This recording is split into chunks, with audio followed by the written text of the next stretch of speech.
the whole point of bodybuilding, is to push the limit. And if you're assuming where they are before you even tried, it's ridiculous. It's ridiculous. I cannot imagine if you bodybuild and you don't enjoy it. Like, bro, this is 24/7. Yeah, lifestyle. You need to have your meals, you need, like, hydration, like every small detail on the way. Yeah. And like, imagine not being passionate. If you don't get strong, you're going to stay the same. I need motivation to leave the gym, not to come there. It's like going to war with the weights. It's like, this is my enemy, and I'm going to destroy everything. Man, like, if it's cringe for you, like, stay small, I don't care, you know? And like, leave me alone, you know?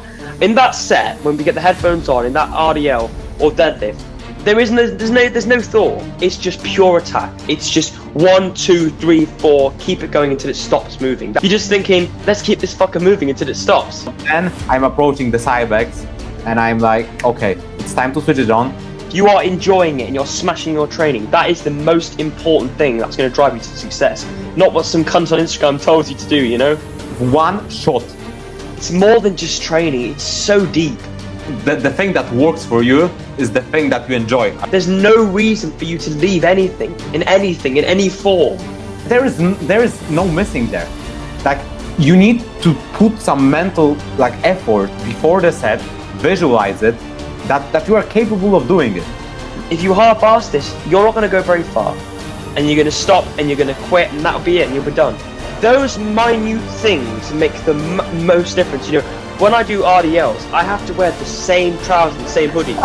Because if I don't, I can't even move anything, man. You know, and I'm sure you're laughing because it's the same for you. Of course, yeah. I was like 25 weeks straight, every single Wednesday at 12 o'clock, hinging in the gym Nuri in the exact same, always the same trousers. Because I just know that I like them for pulling. Yeah.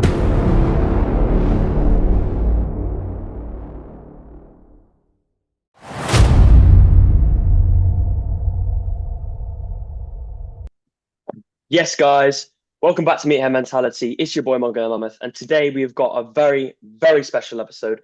We are joined here with DOMINIK RUSEK, aka the Polish Pulverizer.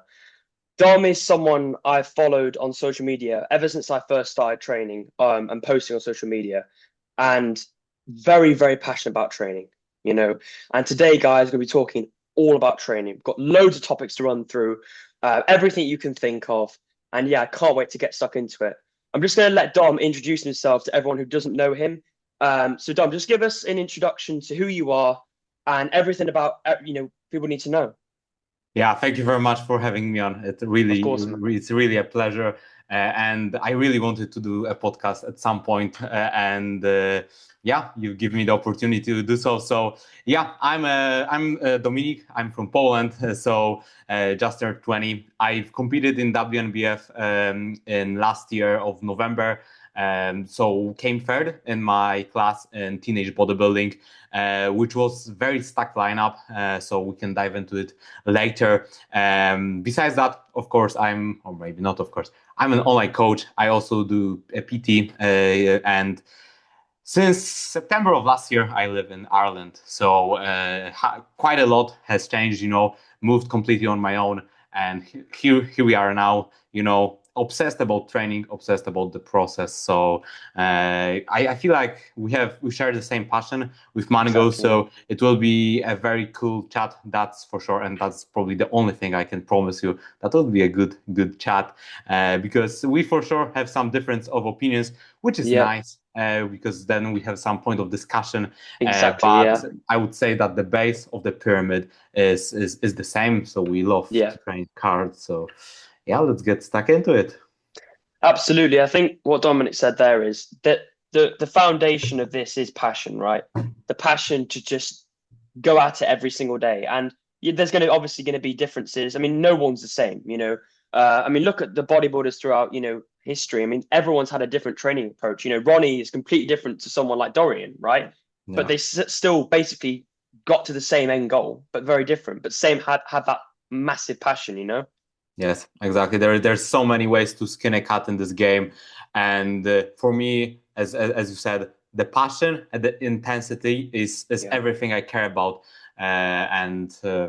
that's why we are here, you know. That's, I think, something that connected us 2 3 years ago, honestly, on the platform called Instagram, where there are a lot of negative Yeah. stuff out there, but yeah, it's cool to have such a, you know, international opportunities to connect with you know, like-minded people. So that's very cool.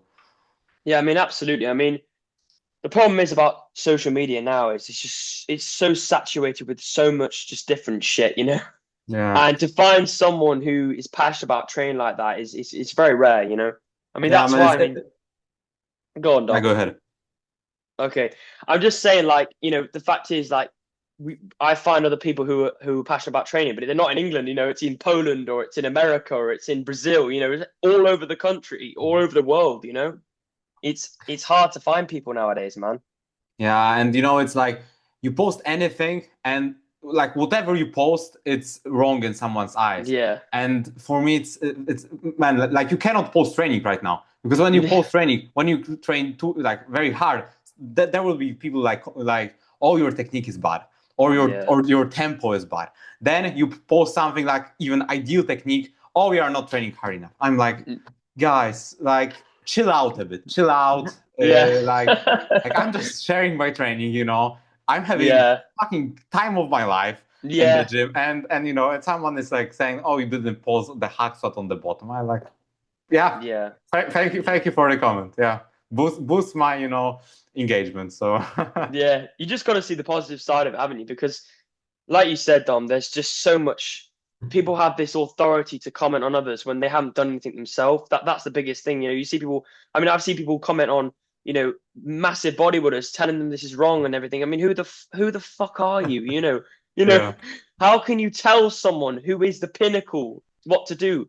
And this is what we're going to lead on to about bodybuilding. It's what you said at the beginning about there's so many different ways to skin the cat. Is bodybuilding is such an individual thing. It's so something that works for you is not, it might not work for someone else. You know, every different person has a different approach.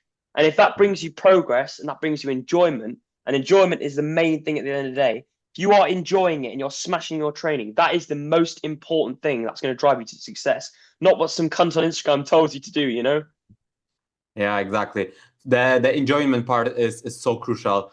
It's like not even like the thing that works for you is the thing that you enjoy. I would Yeah. put it this way actually, because like I cannot imagine if you bodybuild and you don't enjoy it. Like, Yeah. bro, this is like a 24/7. Yeah, you Lifestyle. need to have your meals, like hydration, like every small detail on the way, Yeah. and like imagine not being passionate about. Like Yeah. I'm, you know, like I need motivation to leave the gym, not to come there. Yeah. So yeah, I don't get people. And you know, right now the shift is that beforehand, when there was no social media, people were starting it because they were passionate about. Yeah. Right now people see it like oh, I can be a coach, oh, very easy job, yeah. Or which is not, to be honest. You are, Yeah. you know, Yeah. working 24/7 if you really care about your clients. Or, you know, I want to do it to have a great physique to post on social media. And it's the like the cycle reversed. Instead of starting bodybuilding for the pure love of training, they, you Mm, know, starting it for a completely different reason. yeah. That's a very good point, Dom. I think what you're honing into there is people are actually starting bodybuilding through it being an online trend. And actually not it's not coming from an internal, you know, actual sort of motivation to go and train and live that lifestyle. It's coming from basically a lot of people just doing it for a short period of time to just be part of the trend or to act or look a certain way, you know. And like you said there, the problem is about this, Dom, and is it's a lifestyle. And if you don't have that passion, it's not going to go anywhere because Yeah. ultimately we both know this. You know, this isn't just sort of 2 hours in the gym. You know, this is every day of every hour. You're thinking about the next meal or the cardio or anything, the content, whatever it is. It's a daily, hourly thing. And if you don't truly love it, you're going to get bored and you're just going to stop it. That's it. Yeah. It's simple as that. Yeah, 100%. Couldn't agree more here. Yeah, it's like it is a lifestyle. It is demanding, but I couldn't imagine it any other way. And you Yeah. know, it's cool like returning to me moving here. You know, I moved to Ireland like 8 weeks out, which is probably not the ideal way to prep. But I didn't know when I started prepping, and I didn't miss anything, like a single step, a single calorie, whatever. But it's also nice, you're moving to a complete. It was like my first time ever moving anywhere. I've been living in one house with my entire family, my entire life. Right now, I'm switching a country from a very big city, from Warsaw, to a small city, Dundalk, and I'm completely on my own. And what kept me going was bodybuilding, because I knew I need to go to sleep on this time. I need to wake up. I need to do my meals. I need to, back then, grab a bus, 2-hour bus to go to the gym, and then 2-hour bus back. Yeah. And like that was everything. I knew I need to do my cardio and the structure. From the first day when you move in, I was like, yeah, I know what to do because I have bodybuilding. Like this is the structure of my day. This is time to work because I want to go gym later. So Yeah. Yeah. Absolutely. I mean, the thing is, it's a purpose. That's what it is at the end of the day. It's something to aim for every day. It's an ongoing pursuit. You know what there is. You know what I mean? You know what there is at the end of the day. You're going to go and train. And you look forward to that the whole day. I think what you're saying there is it kept you going because bodybuilding is it's order, it's structure, yeah, right? And I think, especially with people who do bodybuilding, those people, that's what they like. They like the structure and the order. Even before, I think it's like an individual characteristic of that structure. I think that's what leads people to bodybuilding, to have that structure. Because without it, I mean, I know like me and you, without bodybuilding, that structure, I mean, it's just like a mess, isn't it? It's like chaos. And what am I exactly. doing? Where am I going? But when you're bodybuilding, I've got to do this, that, and that. And you go to sleep and you do it all over again. Yeah, Everything's laid out. yeah, 100% you. Yeah. So, on the back of that, I think we're going to dive straight into a focus point on training. Okay.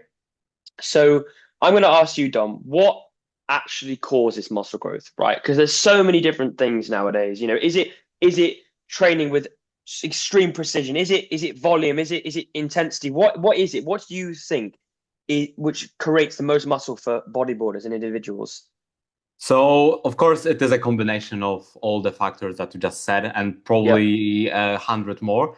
I'm always saying that the most important thing is training with as close proximity to failure as possible. Yep. For me, it means training to failure or with 0 reps in reserve, if you want to call this term. It's like everyone calls it a little bit different, but it is actually pushing yourself every Yep. single week with some sort of a standardized technique, uh, and simply getting stronger over time. Like don't like let's not overcomplicate stuff that it's not really complicated, Yep. because people have done it for years, and Yep. like right now we can do the key and flap. Oh, you can zoom out my camera, lovely. And that's You heard the Keenan flap down. It was like, what the fuck's going on? yeah, It's like, I was like, holy shit.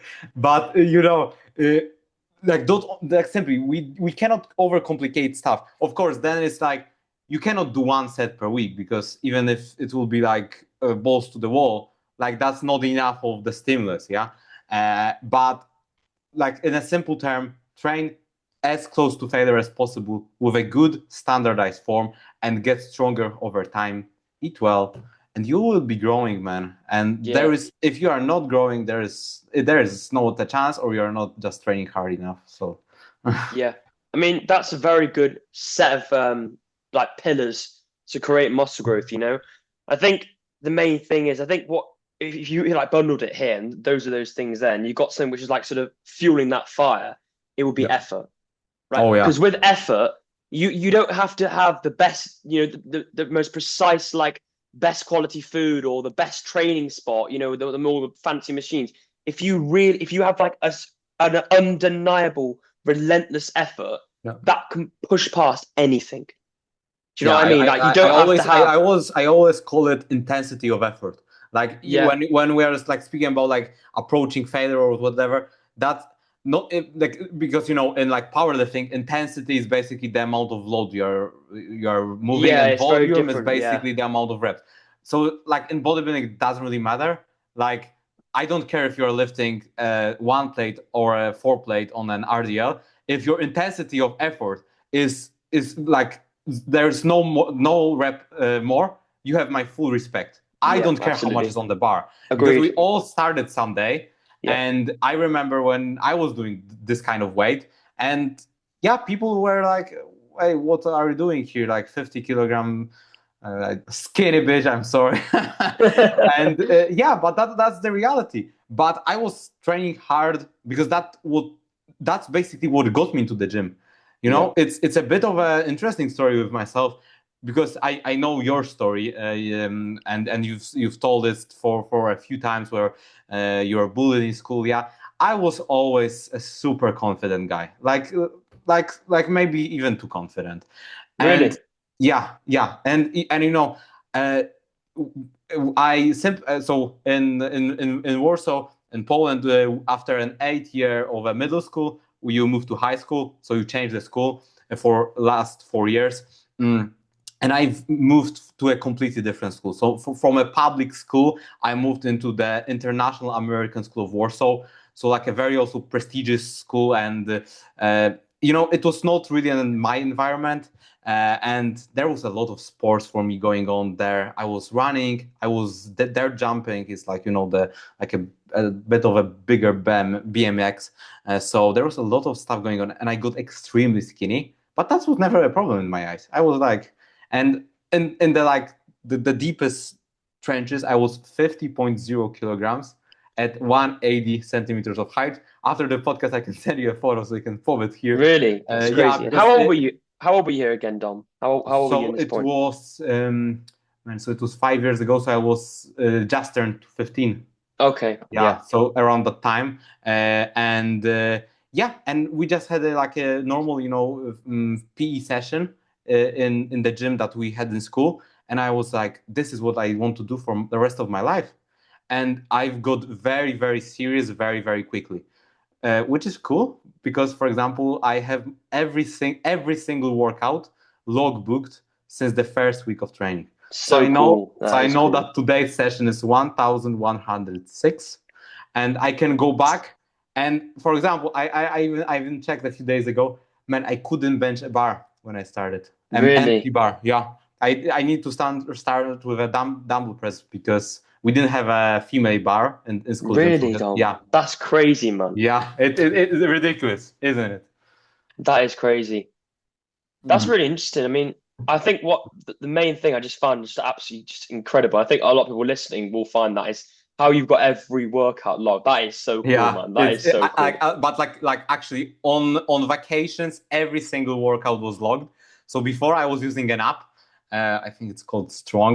I don't Oh recommend it. yeah, I've seen that app before. Yeah, Yeah. yeah. But when I moved here, I was like, you know, there was this new like the ton of new equipment that I'm obsessed about. So you know, it was like I would need to add like prime incline chest press. Like, you know, to the app, and I couldn't be bored. And right Yeah, now, yeah. I have the coolest logbook of my life. I need to show it to you. Yeah, you do, yeah. I I know think what you it looks saw like. it. It's like from Hobbit or some other Yeah. stuff. It's man. Every single day I get a question about it. It's the best. It's the best. It It's looks a like gift something from from my Lord of the mom's. Rings, Dom. Yeah, literally. It was gift from my mom when I step off stage. So yeah, I like my logbooks. Yeah, it's very cool, man. Yeah, thank you. And I think on the back of that, I think we can lead into just a little topic about logbooks, right? Hmm. Because I think this between us there'll be a slight difference in what we believe, but that's Yeah. good. You know, we want to have differences where there's discussion, right? Yeah. I think the logbook's a very useful tool. I Hmm. do. I think there's a lot of merit towards it. I use a logbook for the majority of my training, and I only recently, in the last 6 months, just stopped using it because I Yeah. feel, in my opinion, there gets to a certain point where I think, well, it varies depending on how you train and obviously like that. But I just know, like, I remember like what I need to do, and I know that I'm pushing is as much as I can on that day. So it's not necessarily important for me to look back and go, oh, I got 10 reps because I know I don't I know I'm not leaving anything, and I know I'm going to get more reps. Like I know it. Do you know what I mean? And I Yeah. think you can counter that saying, some people, there's other factors which come in, but that's my personal opinion is I've got a very deep understanding of how I train, how my body works, and I don't necessarily need that tool to help me anymore. But I did in the beginning. If that makes sense. Let me know your thoughts. Yes, it does, and I still agree with you here. Even though I use logbook for Yep. all of my workouts, and I would always push it to the limit. But there's that I just enjoy writing it down. You know, Yeah, that's the point. Yeah. and you know, I had a strange situation like 2 weeks ago in Newry. I was logbooking, and there was like an older bodybuilder, and he's from Russia, and he had an oxygen mask in the gym, and he was saying that this is complete bullshit and useless. I was like, oh, thanks for your opinion, And he was, carrying an oxygen mask. So, but that's a bit of topic. Yes, I agree that if you still push it to the limit, like there's no added benefit of actually putting it down. For me, I'm enjoying You putting it enjoy down. it, yeah. But there is also another thing. I've recently recorded a reel about it as well. Is that I started to read it more and more as a diary rather than a logbook. So yes, I look like I have 3 upper body rotations, two lower body rotations. There's quite a lot of exercises because I like variety in my training, so I enjoy it. So I do it this way. And yeah, I don't remember everything. I remember majority of the stuff, especially like the big lifts. Then I don't even look at it.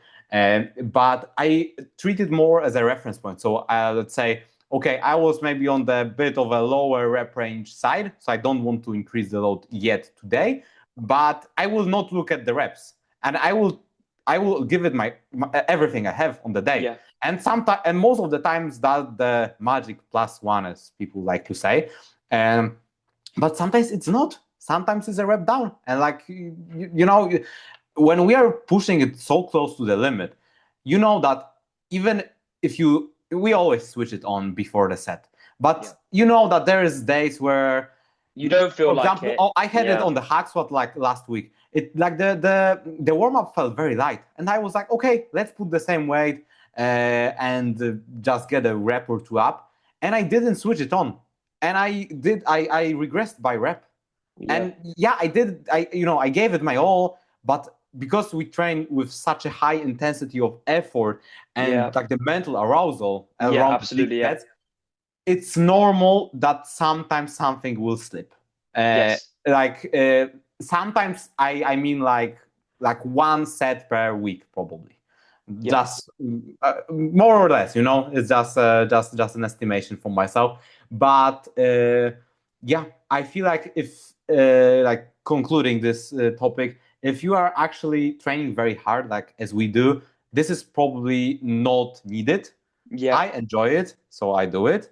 But this is like returning a bit to the point where we started. Is like, do what you enjoy.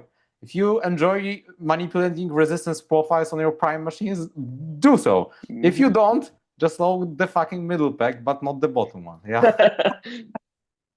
Yeah, I mean, I think you put that absolutely amazingly, Dom. I think, like I said at the beginning, I think first of all you really enjoy it, and that and you journal it. That's great. And I don't think anyone can come at something like that and have a go at it. Like I just said, I think it's just like you said. I think if you have enough experience, you don't necessarily need it, but you like it. It's something you started with, and there's no real reason to get rid of it. And I thought there's also something I need to add as well. I think the difference between our training is obviously I do single muscle groups, right? So I do like chest, back, shoulders, legs. You do upper body, right? So that's, chest, back, shoulders, triceps, arms. And you're in a public gym. So there's lots more kit. There's lots more, seat positions and different pins, which you need to run. I mean, I'd forget all of it if I had it, but I know when I go into session, it's basically bench press, dumbbell flies and push-ups, and that's it. Do you know what I mean? Yeah. And there's not a lot to remember. And there's not a lot to adjust because it's all free weight. So I think it's important to say for the people listening, if you're training or maybe you train in a way which is very basic, in obviously more free weight focus or compared to machine focus, I think there is a bit of difference there. Because I remember when I used to train at gyms, the machines, you can forget a lot about the seat positions and stuff. And then one session you can do it higher than usual, and then whatever reason it feels worse. So it's important to remember that. So I think it is what you said. I completely agree with on every single point there. Yeah. And yeah, Just one more thing to bring in here is like I see more and more people using the logbook, especially here. Like in Poland, it's not really a thing that much, but like guys are writing down just an exercise name, load, and reps, and I'm like you're missing a bit of the point of the logbook because this stuff I can remember, but then it's the setting of the machine. like I said, yeah, Then there's I always write down my body weight. I always write down when the session was, some notes for myself, like for the next week. Like if yeah, something moves relatively easy, and I don't want to say that there was an extra, but it was like, yeah, maybe I will write it down. So I have yeah, more information and more, it's not only about the quantitative ones, but also about the qualitative ones. yeah. And the combination of both is what really makes the logbook a powerful tool, I especially for agree. people who I don't want to say struggle with intensity, but that are maybe on the earlier stage of their careers, because I always thought I trained balls to the wall, but there are levels to this game, Yeah, like, and I'm not talking about just the load, but like the intensity of effort actually. yeah, I thought 3 years ago that I train. I'm the hardest hardest training guy in the room, and maybe in Warsaw that's the case because that's not really a hard thing to achieve. But there are levels to this game, so yeah. I agree with you. I think you've made very, very good points, and I think everyone listening will definitely agree with you on everything you said about the logbook. I mean, I was married to it like you were. yeah, Like everything you were saying. I've been training for about 2.5 years, and for the first sort of well, obviously, when you started training, that sort of first year, you don't really know what you're doing. You're just messing around, yeah, seeing what you like. It's not really nothing about it's really structured. Really, you're just having fun, seeing what you like. But I definitely found it was very useful because it gives you not only like we talked about structure at the beginning, it gives you more structure because you gotta beat that. It's another thing to sort of add to that purpose. It's very good for setting five or the seat number five, and you just know, man. It's the same thing every week, and it's good. But yeah, like I yeah. said, obviously because I train in the gym now, I don't need it. And it's there if you need it. It's a Exactly, good exactly. tool to have. Yeah, for sure. And it's also that like when like people are using it, it's like, yeah, like you have a reference point, but it's also like the little goals along the way. I found it especially in the off-season setting because you've not prepped yet, but then there's a tunnel vision that you need to get as lean as possible. Like Yeah. that's how your mind works. But then in off season, like people start to slip some variables, and I'm not saying that off season should be as strict or not more flexible than prep. It should, but those little goals in terms of like strength goals, this is like really what also drives like even more fire into me. I have the Hmm. first first page of my logbook with some goals written. I always set them unrealistic. I feel when I wrote them down, I was like, there is no way I will get this, and I already have ticked off 3 after 30 weeks of off season, which means that they were not hard enough. Like Yeah. that's the full honesty. But I feel like it's also nice to have some little goals along the way, especially if you have the competitive mindset. So that's another little benefit. But of course, we are obsessed about it. So you probably have some numbers in your head that you just want to tick off Of by some course. Yeah. time. So it's all the same thing. I like to have it written down, and yeah. Yeah. I mean, once again, I completely agree with everything you said. I think just on the flip side, we're just going to talk about something which is slightly negative. I don't want to talk about the whole thing, a whole podcast about logbooks, but it is a very important topic, especially nowadays with obviously the new wave of lifting, which we'll go on to, the science-based things. I think people, like we said about it, it is a tool at the end of the day. It is not a foundation. It's a tool. It's something that can be used and helped towards the main training aim. I feel as though there are a lot of people who literally live and die by it. And I think that can cause problems because, like we spoke about, like you spoke about earlier, about having those sessions when, sometimes we're not going to lie, everyone who listens to this and both of us are bodybuilders, and we know that not every session is going to be perfect, right? There's going to be times when maybe you're ill, you had shit sleep, bad day at work, whatever it is, Yeah. and maybe one session it just doesn't go to plan, you know? And I think if people get so attached to like perfecting it and having perfection every session, it can be quite detrimental to like person's mentality. Because if they're going, oh fuck, I didn't beat that, I didn't, oh, you know, I'm not, oh, this is shit now, you know, I'm not worth anything, you know, because some people are like that. You know, I've had it Yeah. myself, and I remember I had the logbook and I didn't beat it and I regressed or something. I'm like, what do I do, man? You know, and I'm sure you've had this before. You know, when you regress or you don't make progress, it because obviously we love it so much, it hurts. Yeah. And if you're married to it so much, it can actually cause more regression than progression, I think, if you're so focused on it.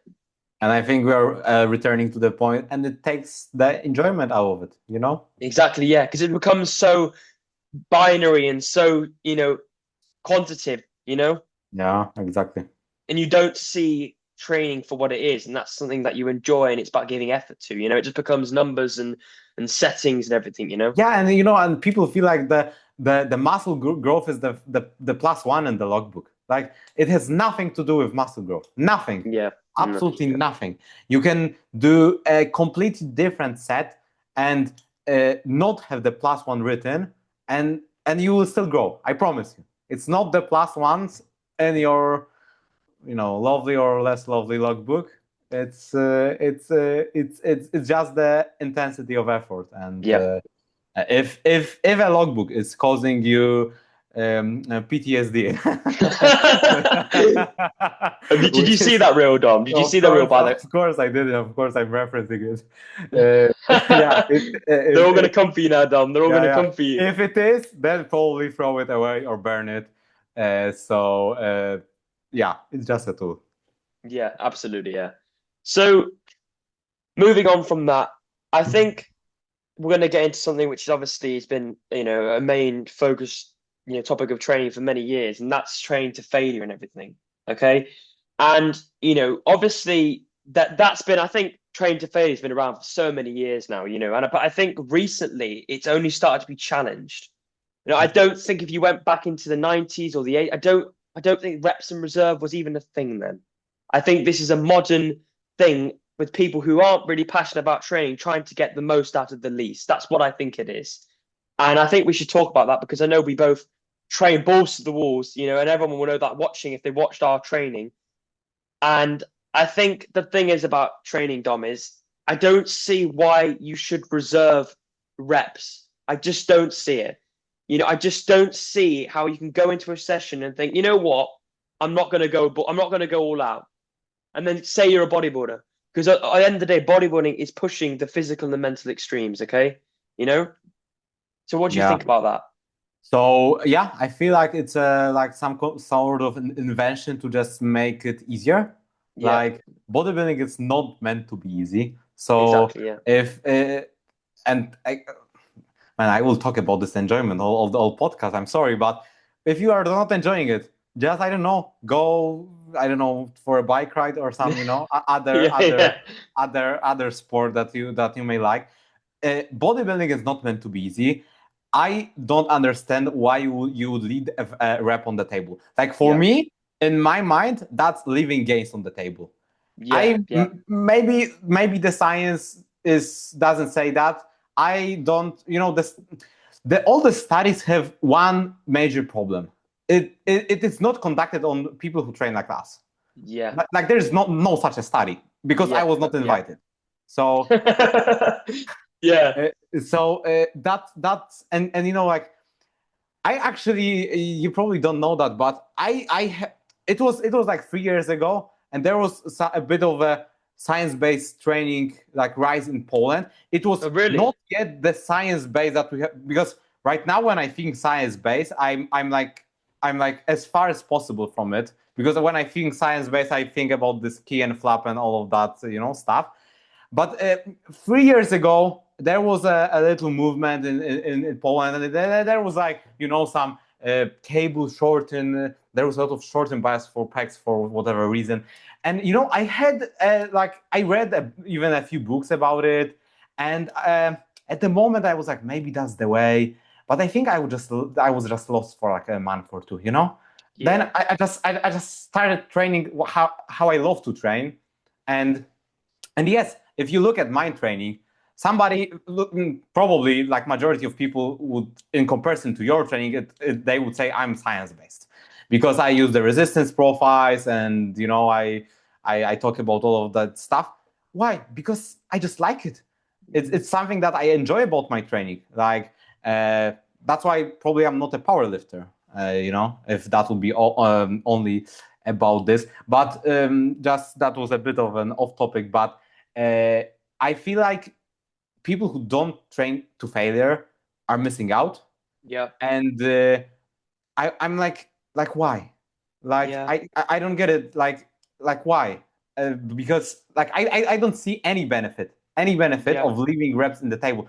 Yes, there might be times where maybe one rep in reserve just to play it a bit safe is something smart. So I remember when I did a 200 kilogram RDL when I was 69 kilograms, like 4 weeks out.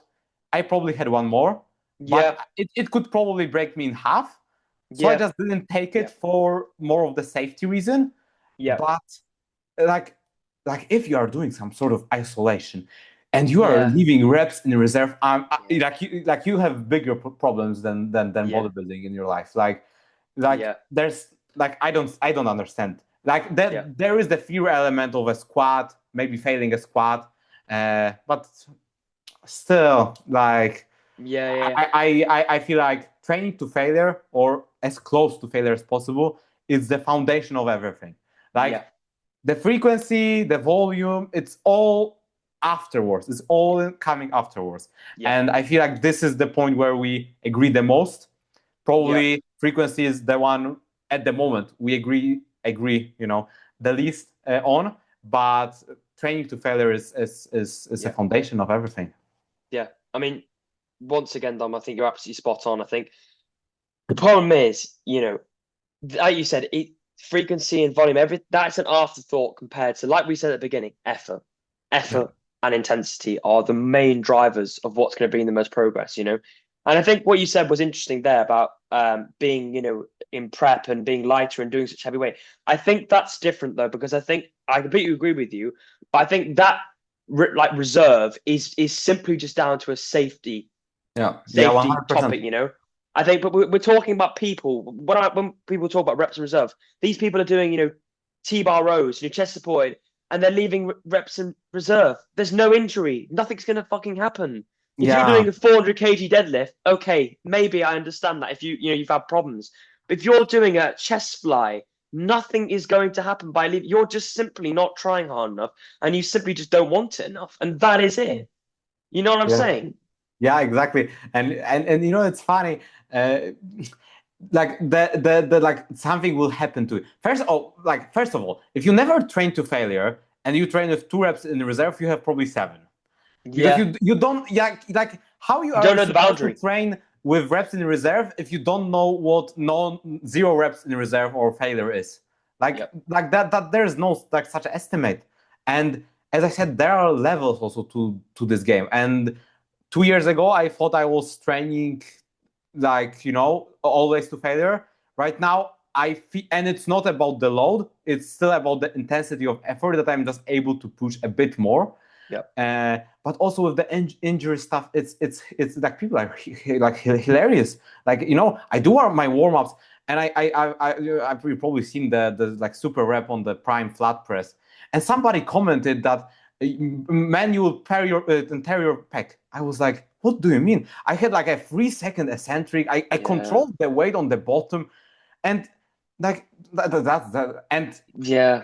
I don't get it. I don't get it. And also, Yeah. you need to have minerals to simply, even though we warm up, there is a risk of injury, Of and everything. that's why I enjoy the training because Yeah. the bodybuilding lifestyle is quite boring, to be honest. And there Mm-hmm. is this little spice up before the Yeah, set. yeah, yeah. Ah, Yeah, you yeah. see? Very interesting. People won't talk about that, Dom.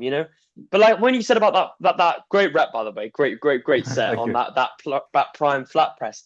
But like you said, Dom, like it's a machine. If something goes wrong, just release it and it'll drop onto the stoppers. You crazy. know, if you're benching 400, 300 kilo, then maybe that's different, Yeah, and you're experienced, old person, you've had like, yeah, previous injuries, whatever.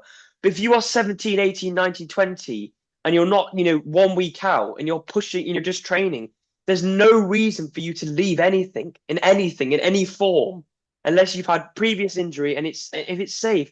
And 99.9% of the time it is. People just saying shit because they just simply don't want to put the work in, and that is simple as that. They think they can get away with half-arsing this, and we all know, but like we said right at the beginning, if you half-arse this, you're not going to go very far, and you're going to stop, and you're going to quit, and that'll be it, and you'll be done. You yeah. know? And these people that you just like you put it perfectly. They will just pop in some study from PubMed and told you that 3 reps in the reserve is optimal, and you are fatigue maxing, and and, we like that, like I don't even argue with them. Like Don't even bother. Yeah. this is I don't know what about you, but I'm interested actually, because when I have my Instagram, I only follow people who, when I watch their stuff, I cannot be upset, because and if I see something that it's just bullshit, I don't comment, and I just Yeah. Same. unfollow. And I Same. don't watch and I basically don't watch anything that I am not following, because it Yeah. just I just don't have the mental energy and Yeah. capacity to watch some key and flaps, Yeah. like I I couldn't don't. agree with you more. I could not agree with you more, Dom. And the good thing is I actually have not seen them like last month, like not a single Yeah. one. Yeah, neither have I. I Yeah, just, like you lovely. said, like I don't ever like comment hate, like never. Like I'm not a hateful person at Yep. all. Everyone's got their different approach, and I respect that. Like you said, Dom, if I see someone, I just think, nah, and just scrolling. I don't even give Yeah, it the time of the day. I don't even give it the time of the day. Okay, yeah, you do that. If that's what you would do, fine. I'm not interested. I'm not yeah, gonna say, oh, train like this, train like that. Because there's not enough energy, like you said, Dom, to do yeah, that. yeah, yeah. I think, with the whole science-based thing, I think it's also been fueled by social media. Oh I yeah, don't, I think the majority of this stuff would not be, existent without the pushing of, because you also, we've got to think about this, Dom, and you're a very, you're a clever guy. A lot of these sort of splurges of information is to sell things. yeah. It's to act this sort of superiority of intelligence to get people to buy the course. This is how you train. Oh, I haven't heard that before. Oh, come on my coaching course and I can help you. There is an element of a business behind all of this at the end of the day. Oh, man, it's a big element. And Yeah. I actually just, when you were talking about it, I just thought about the cycle. Look, you start bodybuilding, like person X start bodybuilding because of social media, like there you want to post stuff, and then they are not enjoying it. So how to do some sort of a progress, but like the easy way. And then they are looking for a coach on this, like a coach on Instagram, an Yeah. influencer, I would say.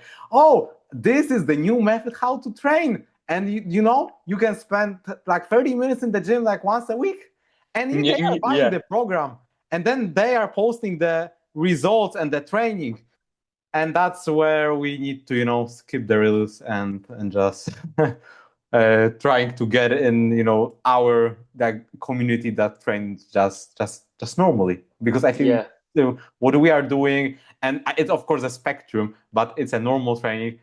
Not No, I don't think key and flaps are normal training, and yeah. Yeah. I mean, yeah, like I said, Dom, like you said, it's just the sort of the complication of it. It leads to business at the end of the day because people will think, oh, no one's ever spoken about that before, and I might be able to get the results I wanted, even though the results you want they're going to come through actually trying and giving hard work, not doing all this bullshit you think is going to change anything. Because like there's like this with diets, Dom. There's like this whole thing like the carnivore diet and all these shite. Thinking it's gonna give you the results you want when the results you're looking for and need to come from within and within internal effort. That's it. It's Yeah. as simple as that. Bodybuilding is probably the most simple thing in the world. It's simply training hard, getting stronger, eating enough to recover the training, sleeping well, and doing it every day. That's it. There's nothing more to it than that, you know? No, amen. Amen. Yeah.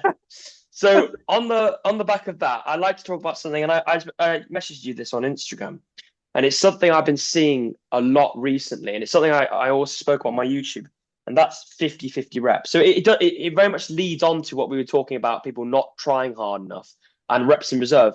It's basically a direct sort of follow on from that. So when we talk about 50 reps, the thing is I'm the thing I know of what people are saying about this is do not complete a rep you don't know you're going to get. That's the general understanding I've got, and that's what people like Kuba are saying, and other people I won't mention are saying. Don't do it if you don't think you're going to get it, right? And there's one fundamental issue with that, okay? And me and you both know we both do heavy hinges, we both do heavy, hack squats. A lot of the time on those last reps, we don't know if we're going to get it or not. It's simply just down to sheer effort. And some days we don't get it. Some days, majority of days, we do get it. I'm sure you've had times when you've gone for that extra rep and you haven't got it, right? And what I'm saying is to assume where your limits are with training, to assume, oh, I haven't got any left because I don't feel like it, is, again, just going back to that point of not trying hard enough. The whole point of this, of bodybuilding, is to push the limit. And if you're assuming where they are before you even tried, it's ridiculous. It's ridiculous. You need to push to the limit with bodybuilding, because if you don't, you'll never know what it's like. You can't seriously tell me you're doing like a chest press machine and you don't know if you're going to get reps, you just don't do it. Are you fucking kidding me? Okay, you get halfway and you don't do it. Then you know next session that you can get that rep and you can push more. You know what I'm saying? I'll let you interject because I've been talking a bit, but yeah. No, man, I agree. And like by the definition, let's say that you've introduced, so if you are not sure if you'll get the next rep, I feel like it's not. I don't get the idea. So Yeah. For me, when I call a 50-50 rep, I call it when it's a risky lift. So I would not take, for example, I would not take a 50-50 rep on an RDL 4 weeks out. I would not. But in like an off-season setting, like Yeah. if Okay, go for it. if you're not taking these reps, you are training not like you don't know where failure is. Yeah. And of course there is a point, and we probably we are both at this level where you sometimes just know that there is just not another one. Yeah. And like it's not like I never take a 50-50 rep. There's no. If I know I would just do an eccentric and it does not move a centimeter. Yeah. And it's on the movement I've been doing for last like 40 weeks, and I'm super skilled at, and I exactly know where's the limit. And I did a 50-50 rep for like last 5 weeks. So then I can call it a set. But if you're doing some sort of a newer exercise, you are still learning, and you are not taking 50-50 reps because you are afraid of fatigue, oh, there is something wrong. Yeah. And no, like no, that's no, you know. No, but what you're saying is it's very true. Like what you were saying earlier about reps in reserve. You're talking about these topics in a way people aren't. That's the truth. You're saying, because we both know, right? There's never really a 50-50 rep, because we have an internal belief of just pure in that set when we get the headphones on in that RDL or deadlift. There's no thought. It's just pure attack. It's just 1, 2, 3, 4. Keep it going until it stops moving. That's it. There's no thought going. Do you ever think when you're doing your dumbbell RDL, thinking, "Oh, do I have another one here?" You're just so involved. You're just thinking, "Let's keep this fucker moving until it stops." You know? Yeah. It doesn't even enter the consciousness. Yeah, 100%. And then, like you said, sorry to interject. Sorry, Dom. Like, if there's not a rep, you just don't. We know, like you said, like it's just not there. It just doesn't happen. You know? And like question for you, like imagine you have you're doing a hack squat and you think, oh, this last rep will be 50-50. Like, would you get it? Probably no. You can answer. Well, that was supposed to be a question for you, and I answered it for you. But don't worry about it. But you know what I mean? Is like when you get like, and right now I'm talking like the big stuff, yeah. Like because like we train to failure on every single exercise, but we know that on a hinge, on a hack squat, there is this extra. There's a slight nuance. Yeah, it's a slight nuance, and if I would be like, oh, is this 50, the next one 50-50? I'm like, it probably is, and you will probably not get it, because Mm, like there's this, you are lacking the confidence. And mm, this is also something with people training, is like lacking the confidence. Like, yes, of course, I'm all for like control eccentric, whatever that mm. means to you. But then when you're on the concentric part, you need to be powerful. You need Yeah, to be, confident that it's moving, yeah, because then even if you think so, you are leaving the reps on the table. yeah, So yeah. I think what's interesting there is I think, you know, about 50-50 reps is like you said, it's different when we talk about a hinge or a hack squat because that's not necessarily muscular, like a yeah, muscle problem. Because what we both know on a hinge, right? It isn't really about how strong your back is the whole time. Obviously, that's a main point. How strong is your posterior? But there is an element of are your feet in the right place? Is the bar, is your grip the same width? um, Is, are you wearing the right trousers? Those minute things make the most difference. When I do RDLs, I have to wear the same trousers and the same hoodie because if I don't, I can't even move anything, man. uh, And I'm sure yeah. you're laughing because Of it's the same for of you. course, yeah. I was like, every Wednesday, like right now, the split like shift like a few days because of I was in Poland and I did push pull legs there. Nevertheless, I was like 25 weeks straight, every single Wednesday at 12 o'clock, hinging in the gym Nuri in the exact same, always the same trousers, because I Yeah. just know that I like them for pulling. Ah, yeah. If it's a massive It's difference though, it's the Dom. OCD. It's the OCD, and as you said, it those small little things, Yeah. and that's why sometimes those set slips, because you had like, even though the bar looks, or it's. Oh, I had a quite, maybe not quite frequent, but it happened to me when I just put the bar on the part of the floor and it was rolling a bit, and Yeah. it was the dead stop, and it like rolled a bit, and I need to, and yeah, and that these are like the situation where maybe I would not do the 50-50 rep. But if you are not doing a 50-50 rep on a, I don't know, a bicep curl, then Or a machine. It's completely different because there's no yeah. the whole point of the machine is to remove those minute details because you're simply on like a chest press. It doesn't matter what you're wearing, you're just pushing. Yeah, That's it. And if yeah, you're not taking it there, you're a pussy. That's it. That's as simple as that. yeah. Um, but I think that's really interesting how you've got the same thing about wearing the same thing all the time. Oh yeah. I mean, generally, man, it's crazy because I think another thing also what you touched on a little bit was also confidence. I think when you know you're not wearing the right thing or the bar's not the same, that confidence goes, and as soon as that belief goes before that set, then problems start to run in.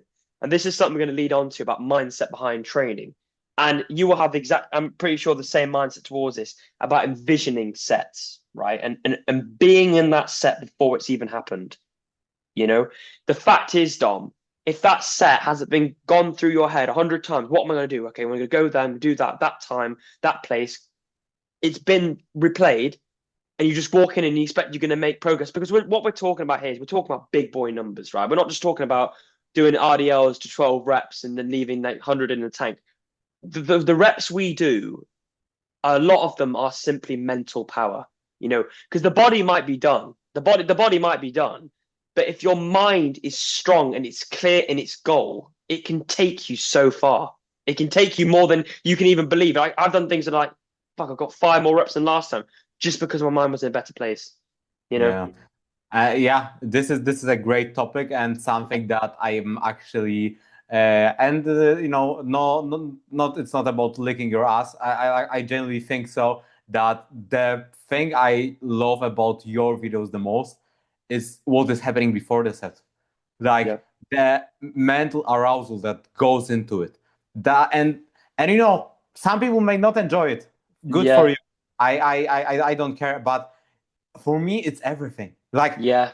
it's Yeah. always, I right now I structure my leg lifts with isolations before, because I move quite a significant amount of load, and my knees are not an issue yet, but I sometimes feel them, so I just prefer always to like have like an extension. But Yeah. then I'm approaching the Cybex, and I'm like, okay, it's time to switch it on. And I will be honest, I have there one set on purpose because I want to give it everything. It's not about fatigue because I have some Yes. more volume there. For me, it is the idea that I have one shot, and Yeah. it's like, you know, there is no missing there. Like, you need to put some mental like effort before the set, visualize it, that you are capable of doing it. Yeah. I feel like music is a great point to We can bring talk up about here. that as well. Yeah. For me, everything, and it doesn't need to be anything specific because today I listened to some, you know, divorced dad rock, absolutely mega stuff. But when, you know, when there is the hack squat, I sometimes prefer something like a Hans Zimmer, like No Time to Die, Yes. this kind of stuff to really put me into the zone. And that's something that I learned myself. I will be honest. I remember, like right now, let's say for a hack squat, it like takes me a minute to switch on. I remember when I was pulling like over 200 from the floor, it was like solid 5 to 10 minutes. And Yeah. I was Yeah. like, it was a very crowded public gym where there was complaints about me because I was too loud. I was like, I was facing a wall and just like closed my eyes, and I was like, I was in the zone, you know. Yeah. And there, even though there was like 20 people around me, No one fucking it was a matters. No small one. gym. You probably remember the videos, like I do. with Yeah. yellow branded hammer strength stuff, and I was in the zone. It was Yeah. only me and the bar, and I think like this is, and for me, returning to the point, it's the enjoyment. This is what I like about it, like that Yeah. It's exciting. there is also the risk element, like Yeah. like, you know, when I was approaching the 200 RDL, I was like, man, either this moves or I break in half. Yeah. Like, and some people are, oh, your mental arousal, like for one extra rep. No, it's not for one extra rep. It's also for my safety. Like, Yeah. imagine you approach the five plate RDL like without any mental arousal. Yeah. Like It wouldn't, dumb, if it just fucking drop. And you know, yeah, same with you, it just drop. It would, the bar wouldn't even bend. yeah. I think you would not pick it up.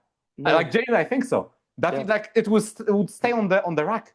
Yeah. And then one thing I would disagree with you. You said that it's like your body can you can be done, and like your mind can still push it. I feel like it's I agree with the idea, but I feel like it's more like your body is capable of so much fucking more, and it's only the mind that is the limiter.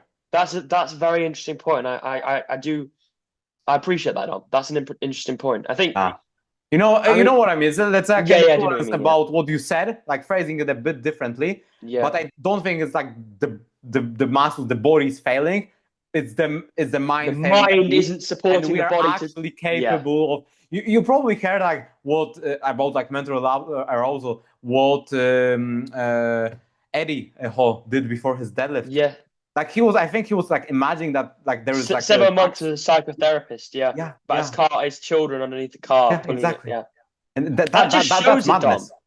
That just shows. I mean, is there not ever better evidence than the first man to pull half a ton off the floor spent 7 months doing it? And you're seriously, and what I'm trying to tell you, it doesn't. You don't need to do it. Well, I'm sorry. I'm sorry. You know, the first person to fall. I mean, 500 kilos, Dom. Yeah. 500 kilos, man. And it just shows because it's just so important. It's so important. And when we talk about the importance of this, we're talking about because this training, what we train like is not how most people train. No. It's not how most people. This is. I don't know. Obviously, it's bodybuilding, but I think it's more than that. The way we tap into this, I don't know what we'd call it, because I think you know what I'm saying. It's such an emotional. It's more than just training. It's so deep. Like we spoke about the music. Like some days, like you said, classical, or some days rock. It's completely the same for me, man. You know, like the different way you're feeling is supported by the music, and then it's all in the mind, just taking off. You know, it's more than that. It's just I don't even know how to describe it. It's Yeah, like, and I know people say all this cringe stuff, but it's like going to war with the weights. It's like yeah. this is my enemy, and I'm gonna destroy everything. You know? Man, like if it's cringe for you, like stay small. I don't care, and like leave me alone, and and and and I'm sorry, but majority of people don't understand it. And like at every single gym, I know you've been kicked from Of some. every single gym in the area, yeah. Yeah. So I have not been actually kicked from, but there was a written complaint in every single one, both in here, both in Warsaw. So but like, don't make a library out of a gym, please. Yeah. Like please. Like if you want to, like I don't know, do like steps, just go fucking outside, okay? Yeah. Or buy yourself and A earpods. This treble. will be sponsored by Apple, but I had all three of them. I love them. And the worst session I had in last 2 years was the only one I forgot headphones for. And even though I asked because it was like some shit music, like some I asked them Yeah, I I asked them know. for my tune. Still, the fact that I didn't have it in my ears and I was still hearing everybody, I couldn't Yeah. switch it on. And I did like a 2 rapper up from a 6 rapper, which I did Yeah. last week. And this is what we are talking about. Of Yeah. course, yeah, I did logbook it because I like it, but I was disappointed. But I knew it's not really about me or the day. It's just change of a variable that it's crucial. Yes. And it's not really, as you said, of course I have some preference. I'm the rock metal guy majority of the time, but I watch Dirty Dancing, and the entire session it was Dirty Dancing, and that's okay because I was still in the zone. Mm. Of course I would not play Time of My Life before before a hack squat, but Yeah. an upper body session. But Yeah. Of get the course. groove. Yeah. So. Yeah, so man, what's your go-to right now, like for a top set? Well, I think we can both agree on a very good one. Is No Time to Die. That's a Oh yeah, certified banger. Bring that. The thing is, Dom, and you'll have this as well. Like you just rinse the songs, and then you rinse them so much that you're just playing it. It's just like, oh, yeah. you know what I mean? Like you've got to savor. You got to. I've been like, I think to myself, I've got to savor a good song for the hinge or the hack squat. But I think Yeah. there's these people on YouTube called Succession Studios. I don't know if you've heard of them before. I don't And think so. I'll send you some stuff, man. It's like that because you love the same type of like Hans Zimmer stuff. It's great. The Oh yeah. build up, and it's just like I've been listening to that because there's hundreds of different ones and everyone's hitting. Oh, So I've lovely. just been going through them. I'll send you them after the podcast. But yeah, how about Perfect. you? So, yeah, I'm not the Hans Zimmer, and I will be honest, Yeah, I'm new to the Hans Zimmer game.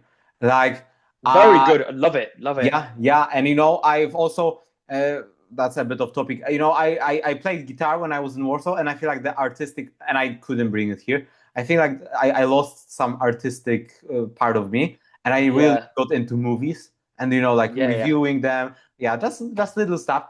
And man, I started watching like the Nolan's movies. So I Hmm. think we are both waiting for the Odyssey. Yes, we are. Yeah. I think this, man, honestly, I'm considering buying a fucking ticket to either London or Praga to watch it in IMAX, the Yeah. 40 millimeter one. Yeah. Have you seen the website?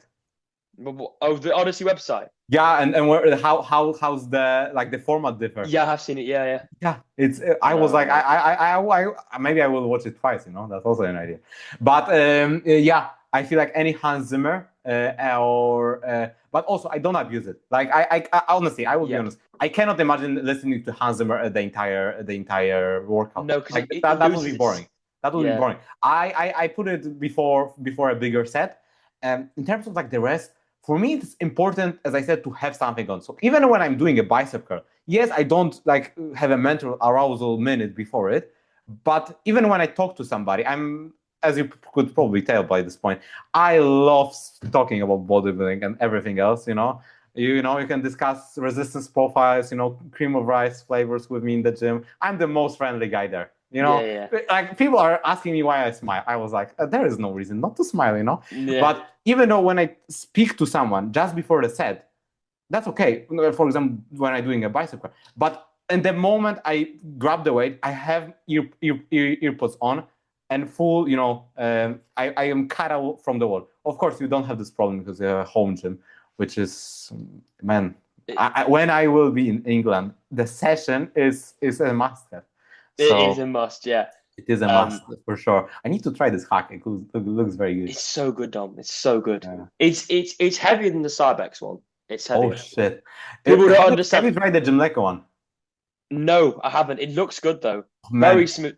it's Yeah. it's so smooth because it doesn't have like any hacks will have the like the two bars and like it like goes around. You know It's what I so small. It's like yeah and, it's just raining. yeah where the Gymleco it moves like on the roller like Yeah. the platform has like two rollers.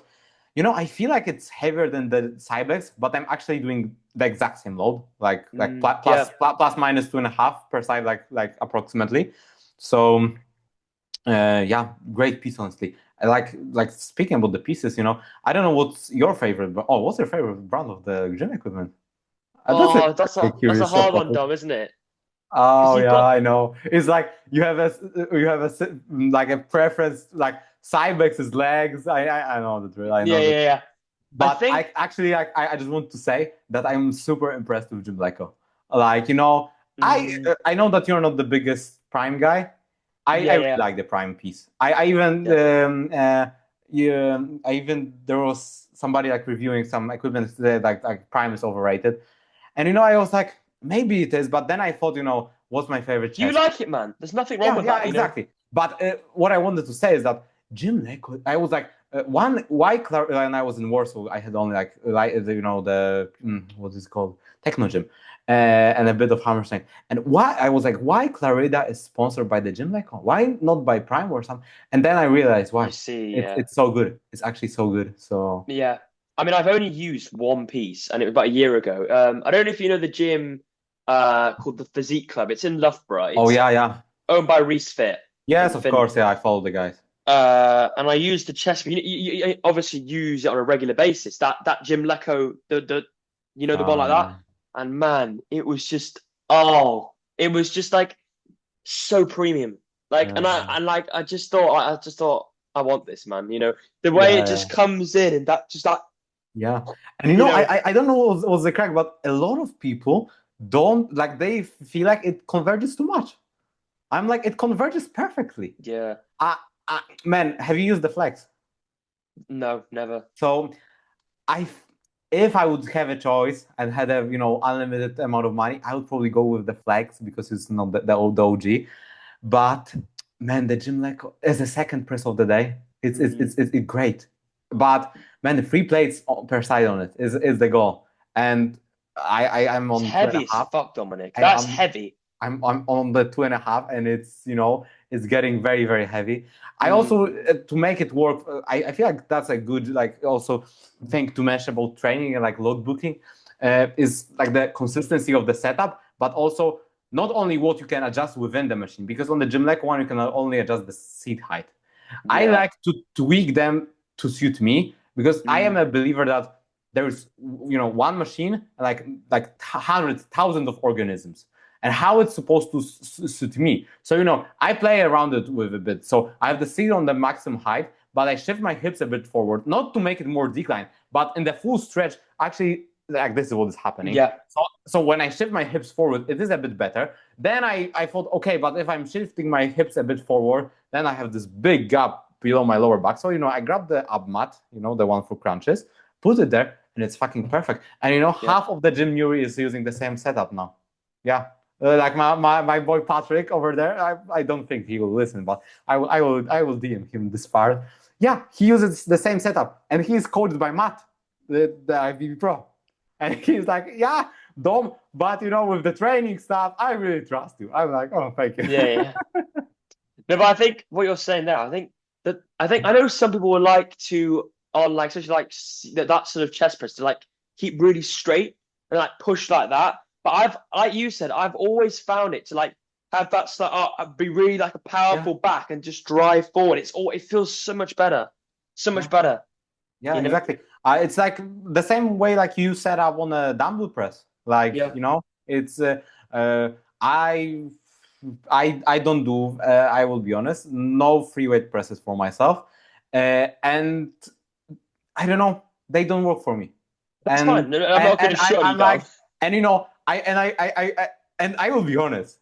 I feel a bit bad, and it's not about the fact that we are on a pod and like, man, you are pressing like whatever weight you are pressing, but I feel like a bit. Even in the logbook, I've put it like I wanted like a 55 kilogram dumbbell incline press, Mm. but I don't incline press right now because like it's not progressing. Every single thing is progressing, like some fly whatever, and it's not progressing for me. And actually, here I love the Prime. I'm the biggest fanboy of the Prime flat press. I think it's the best chest press ever made by a human on this Play planet. one. Yeah, the play. Yeah, with the pin loaded stuff, it's like I've used the the same thing as at the Gym Leco, that one. I didn't like it, Dom. I'm gonna be real. I okay. found it was so narrow. It was too Yeah. fat, the handles. Oh yeah. It was like almost like a tricep press. Yeah. I like to have a good, Yeah, I get it. I've actually switched the grip on it. So I right now I do the neutral one. I've seen, Which at the beginning I was like, there's no way this is comfortable. Like this is, too close and there will be tricep. But there's actually no tricep because you can load it lengthen. And like for me, and I know it will sound strange, I get a better. I feel like the Prime Fly is also very good, or one of the best probably, and I still get the better connection on the press. And like I 2 weeks ago, I did 3 sets of 4 reps, super optimal. I know, but I was like, bro, I'm not decreasing the weight. It feels so good. I didn't have an inch there for an extra rep. Amazing. Amazing. So yeah, but that was a little bit of an off topic on the No. equipment. It's interesting though, isn't it? I mean, if you had to say on reflection, because obviously we just went on a massive tangent about it, what's your favorite piece of equipment, or piece of equipment you'd love to, like, let's say, own in a gym? You go first, because let me have a think about it. Like one piece only? No, we'll go. I'm pretty sure I've got a question about this as well, so we could just link this one machine and one exercise for each body part. So we'll just do the machine first. So we talk about okay. So one machine per body part. Yeah, that's a good one. Where we are starting? Or one exercise, or anything, whatever you want to do. Yeah. Let's do a machine for. I'm machine. Do you want to start like what? Back? We'll take it. You go back, I'll go back. Then we, Yeah. Let's do it. So, okay, for lats, I would go Citadel pull down. Which I never use it. Man, everyone is using the Prime. We have both in the gym, Yuri. Fuck the Nautilus Nitro. Bro, no, I cannot decide. Wait, there's too many. I tried so fucking many. The granite one is also great. It's basically the explode with an extra. I've used it. Yeah. Fuck, it's great. But it's very nice. Yeah. I think I'm reverting this one. The Nitro Nautilus, the pin loaded one. Really? Yeah, there's something about the contraction on it, and yeah, I love the Citadel one because you can load this more lengthen. Honestly, I'm obsessed with the Nautilus one. And you know what's the funny thing? I was like, when I started the off season, it was broken in Yuri because they basically they messed up a bit. It was not somebody's fault. So the Nautilus stuff, it's not the chain, it's the belt is very stiff. Where on the flex stuff, it's a Kevlar belt that has some sort of a bend. And they've put the Kevlar belt onto the Nautilus one, so it broke like after a week. So I started off season, so I couldn't put it in, and I didn't want to mess it up after 5 weeks. And like after 20 weeks around, I just making some few adjustments, and I put it in, and it was like the best movement ever. And the next week, it was broken. I was like, are you kidding me? I just put it in, but I think that would be the choice for me. What about you? For lats? I mean, it's hard to. I think I'll say like favorite exercise. It's hard for me not to put free weights in. Okay, I think machine. I think it's a hard. I don't know if you used it before, but it's an old Cybex machine row, and it's like a metallic pin stack. I don't know if you've used it. The chrome pin stack. Yeah. Oh, I know the one that has like this handle and this handle. Yeah. Oh yeah. I like it. It's light as hell. And you can't even gym pin it because it just hits. But I remember when I used that gym I used to train at, man, and it was, I think the whole movement was just so smooth and just drove it Bro. all the way back. Obviously a single arm dumbbell row. I mean, I know Oh people yeah. have a different opinion on that, but I think I love it, man. I just love it. I just love just gripping and ripping. Yeah, honestly, this. So I will sound a bit like a pussy right now. I know, but with the frequency side of things, I train upper 3 times per week, Yeah, and on both of my leg days, like I have 3 hinges per week. So on one leg, they have 2 hinges. it's On crazy, one, dumb. It's yeah, crazy. and so basically, I'm hammering my back on every Yeah, single set. So at this stage of my lifting, where I just want to push a bit more on the split, I like it. Um, I just don't have a place for like a free weight row, which on one hand I feel like I'm maybe missing out a bit. On the other hand, I know I'm hinging.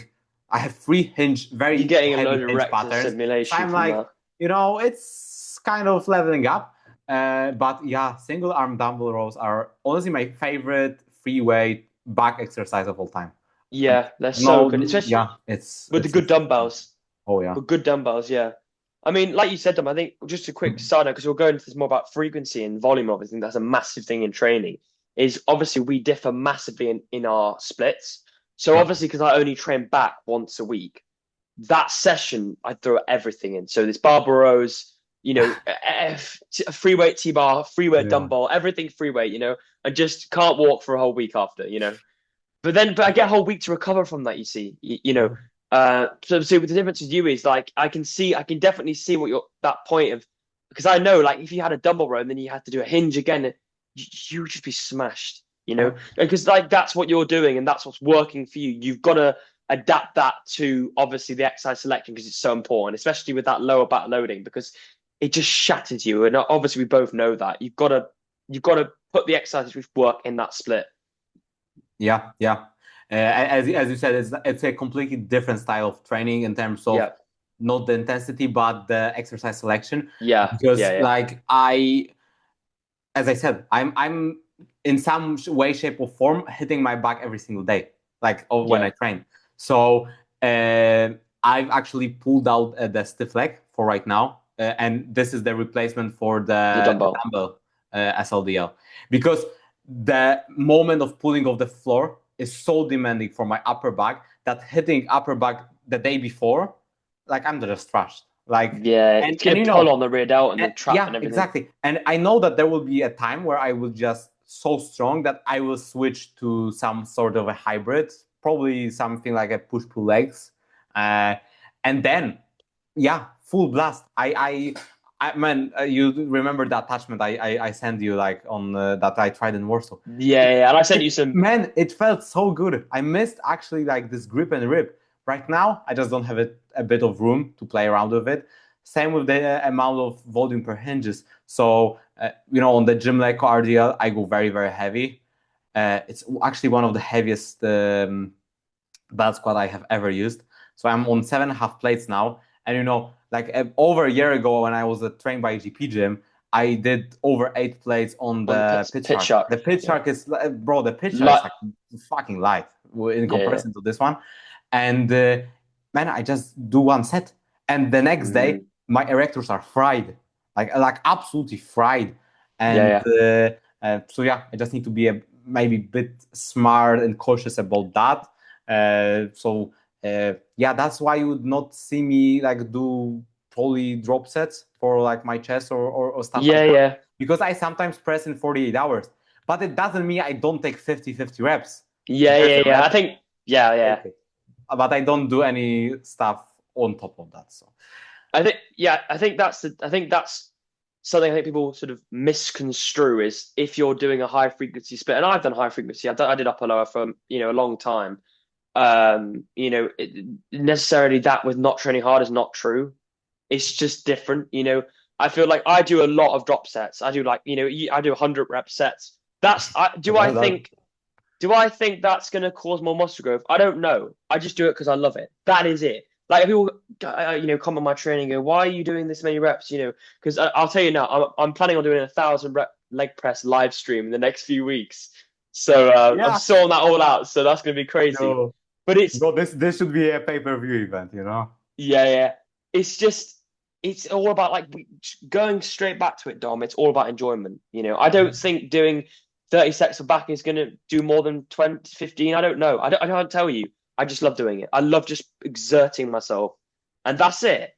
That's the only reason. Yeah. Obviously, I can't do that with doing upper lower because I think you'd probably be dead in a week, wouldn't you? I think you would die. I think you literally would die. Yeah, with our level of intensity, yeah, of course. And that's the beautiful thing, that we found our way. It is a way that like brings us enjoyment, and like we are not posting it for some skinny bitch to get satisfied. Oh, he did an optimal lat bias, key and row pull down, whatever. We are doing it because we love it, and it's like, yeah, maybe it's not the smartest idea to press for 4 reps, but I love it. So like leave me alone, And same with the stuff you do. Like you do like a lot of drop sets, but you train once a week. So like you have the recovery, because like you have a week to recover from it. Yeah. But you enjoy it, and and it works, man. And that's it. Like we said, we're going straight back to it. It's all an individual approach. I prefer more effort and more volume because ultimately, Dom, like I think the low volume is a great approach, and especially towards like I don't have high volume to do. That's one muscle group I just can't, even though I want to.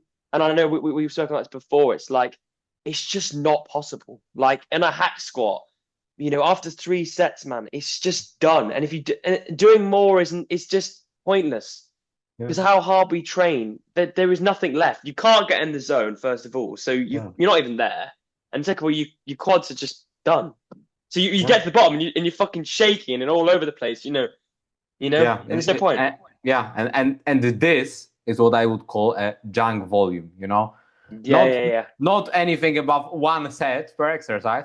It's where you just cannot. You feel it's no point anymore. Yeah, especially at our level, you just feel when it's not productive anymore, and it's like as simple as that. Like sometimes go by feel, see if you recover. Then a logbook is sometimes a good tool because you can see a trend if like over a month if you're moving up. It's not need to be week by week, and then this means you're in a good spot. It's like people don't realize how hard it is to overtrain. It's very difficult. Like I never I feel like I never get close, and like with the old deload stuff. No, that's something we can get into as well. I'll just use the bathroom. Give me a minute. Worries, okay? Yeah, of course. Thank you. Yeah, it's a great chat so far, guys. Hope you're enjoying. Really, really interesting conversation about training. Hope you guys are finding value in what we're talking about. And yeah.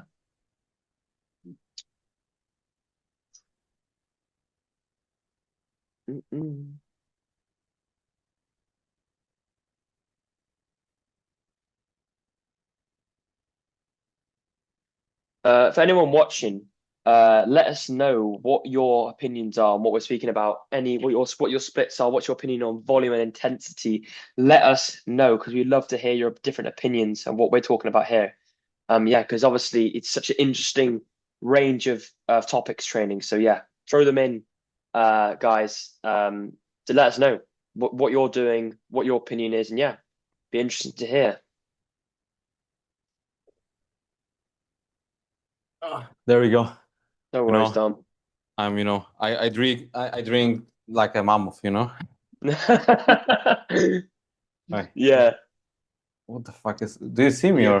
No, your camera's in. Bro, it's really zoomed in on the corner. I need to switch this center stuff off. Yeah, there we go. You got like a camera on your laptop? No. It's just a MacBook, but it's. Yeah. It's just some new feature, and sometimes it works, but I feel like right now it got a bit darker and it's like playing with me, so I've switched it off. So right now we are good. Yeah, so I think we're a bit off topic about obviously our favorite exercises and machines. So I think we'll just go back to that to finish it off. So you said the Citadel pull down, wasn't it your favorite? Or the Nautilus. Let's go with the Citadel to support some Australian lads over there. So how about chest? Oh, for me, all day the prime flat. No doubt Really? about it. Yeah, I've and never used it, man. for me, it's a great piece. First of all, you can make it slight incline as well, like at 15 degrees. That's how I use it actually. I don't Okay, put on it. the flat. Can you adjust the flat, or is that the Yeah, so incline it's bit? like there's I feel like it's like around 10 degrees. I never measured it, but there's complete flat and two levels above it. And for me it's perfect. I Yeah, and that's everything. Yeah. And yeah. honestly, the improvements in my chest, I feel like they are a bit due to the fact that I have a press in which I connect better than on a fly, but it's still a press, and I don't want to say ridiculous strong, but I would say that over 3.5 plates is It's okay. strong on that. Yeah, yeah, Yeah. definitely. So especially I'm not so, and for me it's like I can do three super productive. So I have 4 sets that on that workout. Only 4 sets for chest because I press in 48 hours. So I do one fly, short in bias, so the Nautilus one, like a bit of a decline-ish. Oh, is that The one that has, the pads? yeah, with the pads It's exactly. super hard. It's like yeah. Oh no, oh no. You know what I mean? It's like that, isn't Exactly. it? But I start, and then I have 3 sets on the prime. And what I like about it, I use the same load. I just move weight up as I get more fatigue. So Yeah, I that I see. can Yeah, match. I've watched JP's videos and stuff. Oh I yeah, I so understand it. Yeah, you know the drill. You know the drill. So that's yeah. my go-to. What about yourself? I mean, I just want to talk about that peg fly. I remember I used to train at gym for a bit before I got the home gym, and I remember because it was the only fly. I don't do any fly movements before my main pressing, so I was like end of workout with that, and you know how hard it is. It's just like Yeah. that. It's like You can't do anything. I've got like 10 kilos harshness all on. day. Yeah, man, I had such a great experience. The only leg curl in the gym I had was the Techno Gym one, and no matter what weight you would choose, after 3 reps is like a 25% of the ROM, like only the bottom part. Is it the And seated one or the line one? no, oh bro, the seated is unusable. Like I know, I know, I know. it's I know fucking that. throw Yeah, it yeah. throw it to the bin. But the lying one is not much better, and it's even when you start with it, like I would need to do nothing on the stack to get it relatively short. I was Yeah, like, this is the worst piece ever. yeah. But so it is a bit similar on the, of course, like let's not compare. The Nautilus fly is a very good one. It's actually the only time when I start with a fly. I simply do it because I have 3 upper body rotations. I thought my chest isn't the strongest point, or Just it change was it up. not when I started. So why not to put one, especially something short in bias on the beginning. So, but that's the only time when I start with a fly before I press, and then I move on to the prime where I just do 3 sets, all the same load, all basically always the same reps. Like Yeah. I very rarely miss, and then I just move it towards the top, and that's everything. So, Yeah, yeah. so I think what's your go-to? I think in the machine, I think because I don't think I've used as much as you have. I mean, I've been to lots of different gyms, but the gyms I went to were pretty shit. I mean, I trained at a gym originally called the Foundry, and it was all Chinese off-brand, so it wasn't actually any good equipment. So Yeah. but I think I don't know if you used it. I think you would have. It's like the incline, like chunky handle one.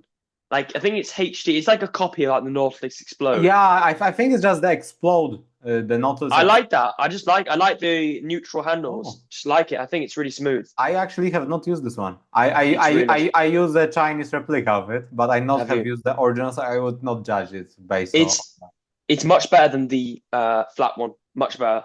The incline one because it's like I don't know, man. It's just really nice. Okay. I quite like the hammer strength, even though they're all different. You see, because there's Oh, so many yeah. different versions of them. You know, the hammer strength incline. The old ones are very good. Yeah, Man, the new plate loaded new flat is like the most the shit is shit like yeah, it's shit, it isn't is it? like so bad that like you cannot like where I as I just said, I'm not the biggest fan of free weight presses and just doesn't work for me. I was doing only dumbbell presses because I was like there's no point of using this shit. Yeah. Like I was also doing push-ups. I don't know if you remember these times when I was doing push-ups as well. I think I remember. Yeah, it's Yeah, quite a it while was ago great. now. Like extra deep. Oh, it was lovely. But I do yeah. push-ups. They're nice. They're nice. But when you get like dumbbells, super nice finisher, man. Super nice. They feel So great, don't they? the new hammer strength, no, the old hammer strength, I like Yeah. the. I'm not sure if it's called the decline, but it's like the I wider think I handles know a what bit. is that the one when it's like you've got the decline when it's like the ones that come out. They're like the hold them like Mm. this and it goes like that. I think you're talking about the one when it's like the straight and it's like Mm. the Yes, very yeah, yeah. yes, exactly. It's the only. I think it's. I know. You have not been to the Train by GP gym. No, no, I no, think yeah. it's the only hammer strength press there. Oh, I know which one you're on about. No, I Yeah, know I've I seen it, think yeah. it, and it's actually pretty nice. Yeah, Mm. yeah.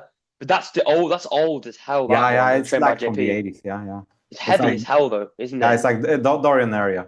You know. Yeah, yeah. There's a gym in this place called Leeds in England called Man, Ultraflex. You know I've Ultraflex. been to Leeds. Come on. Yeah, I know. Yeah, yeah. Just making sure you knew where it was. That's all, man. Yeah, that's okay. Ultraflex Leeds, and they've got all the Dorian presses there, like all the blue hammer Yeah, strength. the blue stuff. Yeah. That looks sick, man. Yeah, Um, I need to. I've been to Leeds. I've been only in Rotherham in terms of the ultra flexes. So. did you go to any gyms in Leeds? No, That's so probably why I didn't think you went. I was only in Leeds for last night, and I had a flight from Leeds. Oh, okay, yeah, that's That's why. That's basically probably why. yeah, Yeah. that was basically why. No, so I've been only to the Muscle Works in London. Then I Oh, went yeah. yeah, then I went to the Train by GP one, then Rotherham and EP Jungle. Okay, yeah, yeah, yeah. There's a good selection of gyms. Yeah. What did you think of Muscle Works? Because I know it's so busy. Like I know that for a fact. Yeah, it was good because I was on holidays then on my own, so I was like I was trained there like around 12, and I will be honest, the first session I got there, I thought I'm in heaven, but then I realized that there's stuff like trained by GP Gym or EP Jungle, and there's like different levels to this heaven. Yeah, Man, the atmosphere was everything, and if you will be there, the clothing is 10 out of 10. It's like one of yeah, my best hoodies is from there. So the atmosphere, great. There is a few interesting pieces of equipment there. Some old side bags in terms of like leg isolation. There is the flex hack, which is quite rare. By the point I was there, I didn't know that it existed yeah. actually. It's the same. Northless copied it. It's basically Yeah, the same thing. It's it's the copy smoother. of it. It's the copy of Yeah, it exactly. So yeah, actually a very nice gym. It is very busy in the evenings. I was there once in the evening. It's yeah. like they've banned tripods after I know. I saw that Yeah, posting yeah. that. Oh man. You know, I think people have different opinions on that. Man, I but think. they at least banned it like in the evenings in my university gym, bro. Oh, I remember that, Dom. Yeah, yeah. You in there you cannot do anything like anything. You know you I've got a cannot. story about that as well. That's ridiculous. You know that's I absolutely know. ridiculous. Yeah. Yeah. I went to university very briefly to Nottingham for probably about only 5 weeks, and I left because Mhm. I know you like university, but it wasn't for me, man. I knew what I wanted to do, Man, and like I didn't need to. I didn't need fair to. enough. If I would Yeah, not enjoy it, I would fucking go away. yeah. And I went once to the Nottingham gym, and Dom, when I say this gym was busy, kitted out. The kit in there was mate. I spoke to the manager. He spent over £1 million on it. It had Dom, you wouldn't believe it. Everything was brand new Cybex, like and like hammer straight, like the Cybex Mark II hack, pristine, like the squat press, like 4 Cybex Smiths. Like it was madness. It was Okay. madness. But there was probably about 300 people in there, like every machine. And I went in there and they said I couldn't wear what I was wearing. I was just wearing like a Garth shirt and some, no tripod. You're not allowed to bring a bag in the gym. Yeah, I still yeah. filmed it anyway. I decided to do 160 kilo barbell rows and just scream my head off in the gym. But the day pass, it was like £17 day pass, Dom, for a Oh, university gym. Not even free. It's crazy. oh that the biggest advantage of my university gym is that it's free. It's and probably the Really, only yeah. one. So I remember the hour cardio session there. Great memories, great memories. Did you only train there a few times? Once again. Did you only train Oh yeah, so times? the deal was, I just recently bought a car here, and Newry, Oh, nice. man, public transport in Ireland. Haha, that's another man. I could do a podcast about it, honestly. By this point, Is it not but good? Oh, it's absolute shite. It's like the worst public transport you can ever imagine. Like there is one story. I don't think it's appropriate or tasty. Maybe somebody is eating a meal now, so I will not share it. Maybe next time. Maybe next time. But like to the point, man. To Newry, it was 4 hours total. So 2 hours to Newry, 2 hours back, because it's basically 10-minute walk to the bus stop, 10-minute to bus station on the bus. Then if it was on time, I was like waiting 10 to 15 minutes, but it was never on time. Like the buses here are never on time. Then the bus itself was 40 minutes because it didn't go through the highway. And then I had a walk uphill 15 minutes to the gym. So that's one way. Yeah. So man, I was entire prep. I have still 5 sessions. 4 sessions were in Newry. One I simply couldn't make it because I was finishing university so late. So late is like still like before 4, but the last bus back was at 6. Oh, I would got there by 6. So what about train? So there was always one session here, but right now I'm super privileged that I own a car and I can drive to Newry and it takes me 20 minutes. That's good, man. I'm happy to hear that you've evaded that issue. Yes. We keep on going off topic, but next muscle group. Let's do shoulders. Let's do shoulders. Okay, you go first again. That's a hard one, isn't it? So, man, let's do for each division of the shoulder. For the front, the Nautilus Nitro shoulder press. No doubt. Side delts. This is hard for me, but I will actually go probably with the Life Fitness lateral. It's never used it. It's very nice. It's very nice. Very simple one. I really want to try the Cybex one though. I think AJ uses in B modified. Is the white one where the stack is behind you? I train to be modified. Have you used it? Yeah, I tried to be modified for a while. Very early on when I started posting, only for about I got kicked out, of course. But yeah, I use it. It's like you sit back and it's like this Dom. It's very nice. It's very old school. I think it's probably like early 2000s Cybex. It's very nice though. It looks immense. And for rear delts, for me, I would always say that just a single arm cable fly. But actually, recently I've introduced a very nice variation on the Prime reverse pec deck. Okay. I did it today. What I do simply is I push the handles all the way, like even when I'm in the eccentric, I like think about pushing the handles away from me, and the stretch is insane. Like we are super weak in this position, but it feels very nice. But if I would need to choose one, I would go just a single arm reverse fly, no overthinking here. Yeah. What about yourself? Yeah, I think the rear delt, I think that is a really nice exercise, the reverse pec deck. I've always been a massive fan of that. Like, I think the way you can just sort of go all the way back is super nice. I don't know if you've used the Life Fitness pec deck. I did. Have you? Yes. I like that one. I think it's really solid. Have you used the Prime? I have used the Prime. I used it once at Ultrafix Derby.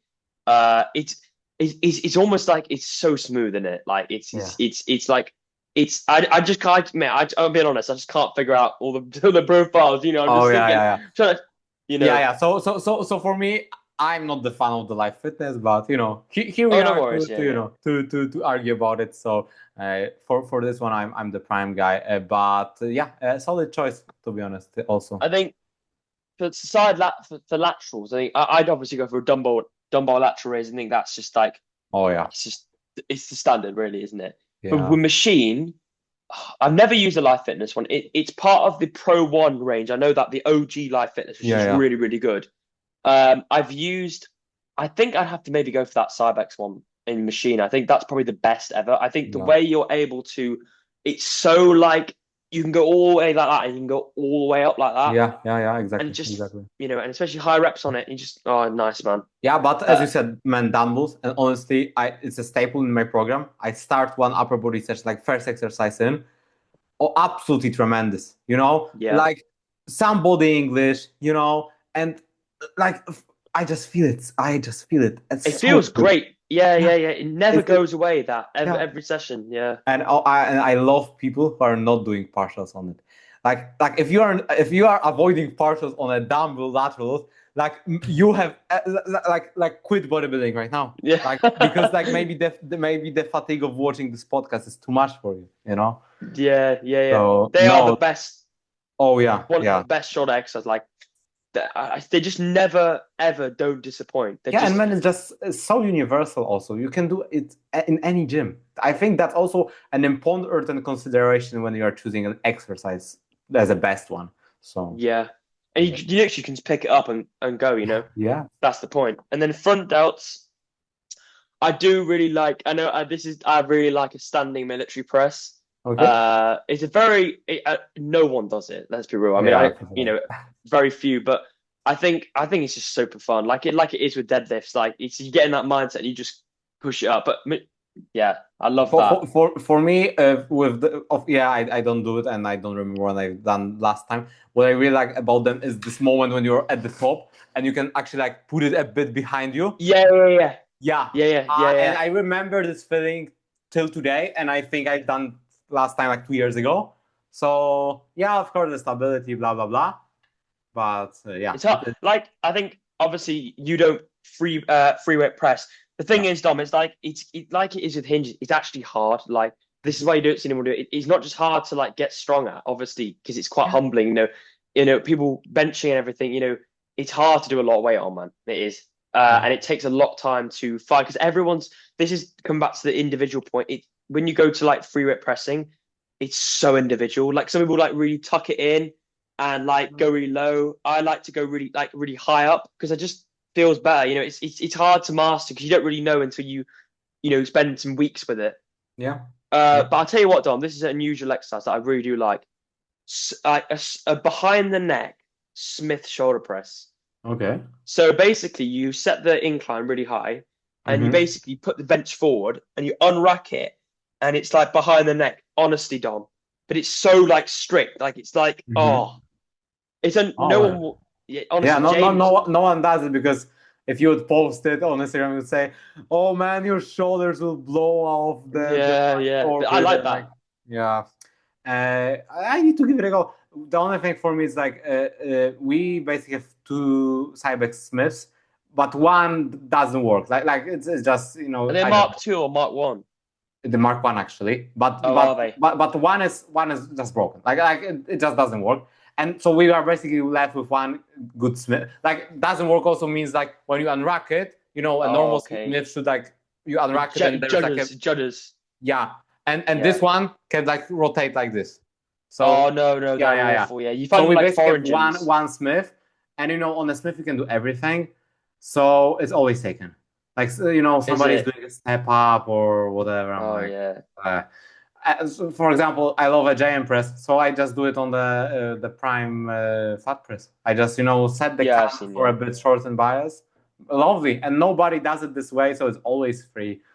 So yeah, that's why I'm a bit iffy with a Smith right now. Yeah, because it's always even though I really like any press on the Smith are great, but I just cannot be bothered. And my sessions are very long because upper body there's a lot to hit. So if I would need to wait, I would be just. And I did Smith press for my entire life, so right now it's nice to have some equipment to use. So it is nice though, Smith press, isn't it? I don't think I've ever used the Cybex Smith before. I haven't really used many. It is a next level. It's like there is Smiths and there is Cybex. So. Yeah. I think you've used. I remember you using the hamstring Smith in Poland. I recently used that. I think it's really nice. I also like it. I would prefer the not inclined one. I prefer. No, I used the non-inclined one. Yeah, but I had the inclined one, so that's the okay. And I prefer to have more of the normal bar. The one Poland was like it's thick. Fake and like plastic-ish, like it felt like a toy, not like a machine. I know what you're saying. But that's the only thing I can like really, be upset about it. It's a nice movement though. It's no, yeah. The machine itself was very nice. Like man, the life fitness hammer strength stuff, like the simple machines, they know how to make it, and they are unbreakable. Yeah, they're very solid. Yeah. So for arms, what would you say your favorite, exercise slash piece of equipment is? Dumbbell preacher curl Oh yes, for a yeah, yeah, bicep. yeah. Like there is no question about So that. good, man. Man, for tricep, ah, man, because I've chosen like I feel like there is a merit of like everyone is like all cable, and my triceps started growing when I started doing some sort of an compound exercise. Compound. Yeah, whenever it's a JM or it's a close grip or it's a dip, I feel like there is some additional benefit. But probably if I would need to choose only one, I would. Right now, I'm obsessed with the Vulcan rope. You know, Okay, yeah. yeah, I've got it from Matt. Yeah, Matt gave me one. He had like three, and he said, "Hey, Dom, like, yeah, blah blah blah. Do you want mine?" I was like, "But man, I don't want to take it from. Man, I have like three of them." Yeah. So right now I have his rope. So shout out to Matt, and I love it. Is that extension? Extension and overhead extension? I just love it. I just love it. You can really The only problem drive it with out. it, yeah, it's just quite long, and the cables in Yuri we only have closed gates. We don't have like a wide one, so the cables go like I cannot. I need to do it on a bench, like lying, because yeah. I would have the stretch like like here only, like I couldn't get here. Oh, okay, I see what you're saying. And about science-based lifters, this is like the best shit. Have you seen this? This is like the most popular science-based shit. So they are basically attaching this, dead stopping here, and doing like, bro, I'm like, so even if you are man. science, from when isn't that stretch the most beneficial according to the science? I'm like, what are you? And you are breaking machines. I'm sorry. If you are deck stopping this shit, they're using like, of course, there was like half of the stack because like they are using. I'm like, what the fuck? It just looks awful. Like No, it just looks like you are disabled. I'm like, I'm sorry. But yeah. I mean, what you said about compounds, I think. Finishing off, I will go JM press. So Okay. yeah, take it off. Oh, is that JM press on the prime piece? I feel like if I would need to choose one, I would just do it on a Smith. It's really nice on the Smith, isn't it? Yeah, it's super universal. So I would probably go Smith. Yeah. I'd say I really do like overhead with the easy bar. I do that obviously in my gym. That's really nice. You get such a big stretch, and it's like it's just, I don't know, man. It's just nice. Biceps, easy bar curl once again. But I've also recently, like you said, I've been doing easy bar preachers and single arm preachers. But they've always been in the program, in the training, and yeah, preachers are probably the best for muscle growth and just feel. The best bicep exercise. There's nothing beats it. 10 out of 10. I like the double one the most. It's like I can, I rotate my body away from. Yeah, it's the best. It's super nice, isn't it? And you just fully. There's not much more to say about it. It's just great. Yeah. So what? Let's move to legs. What's your quad go to? Let's hear it. It's got to be a hack, hasn't it, Dom? It's got to be a hack. Of course, same. I knew it. For me, if I can choose the brand, I would go the Gymleco one.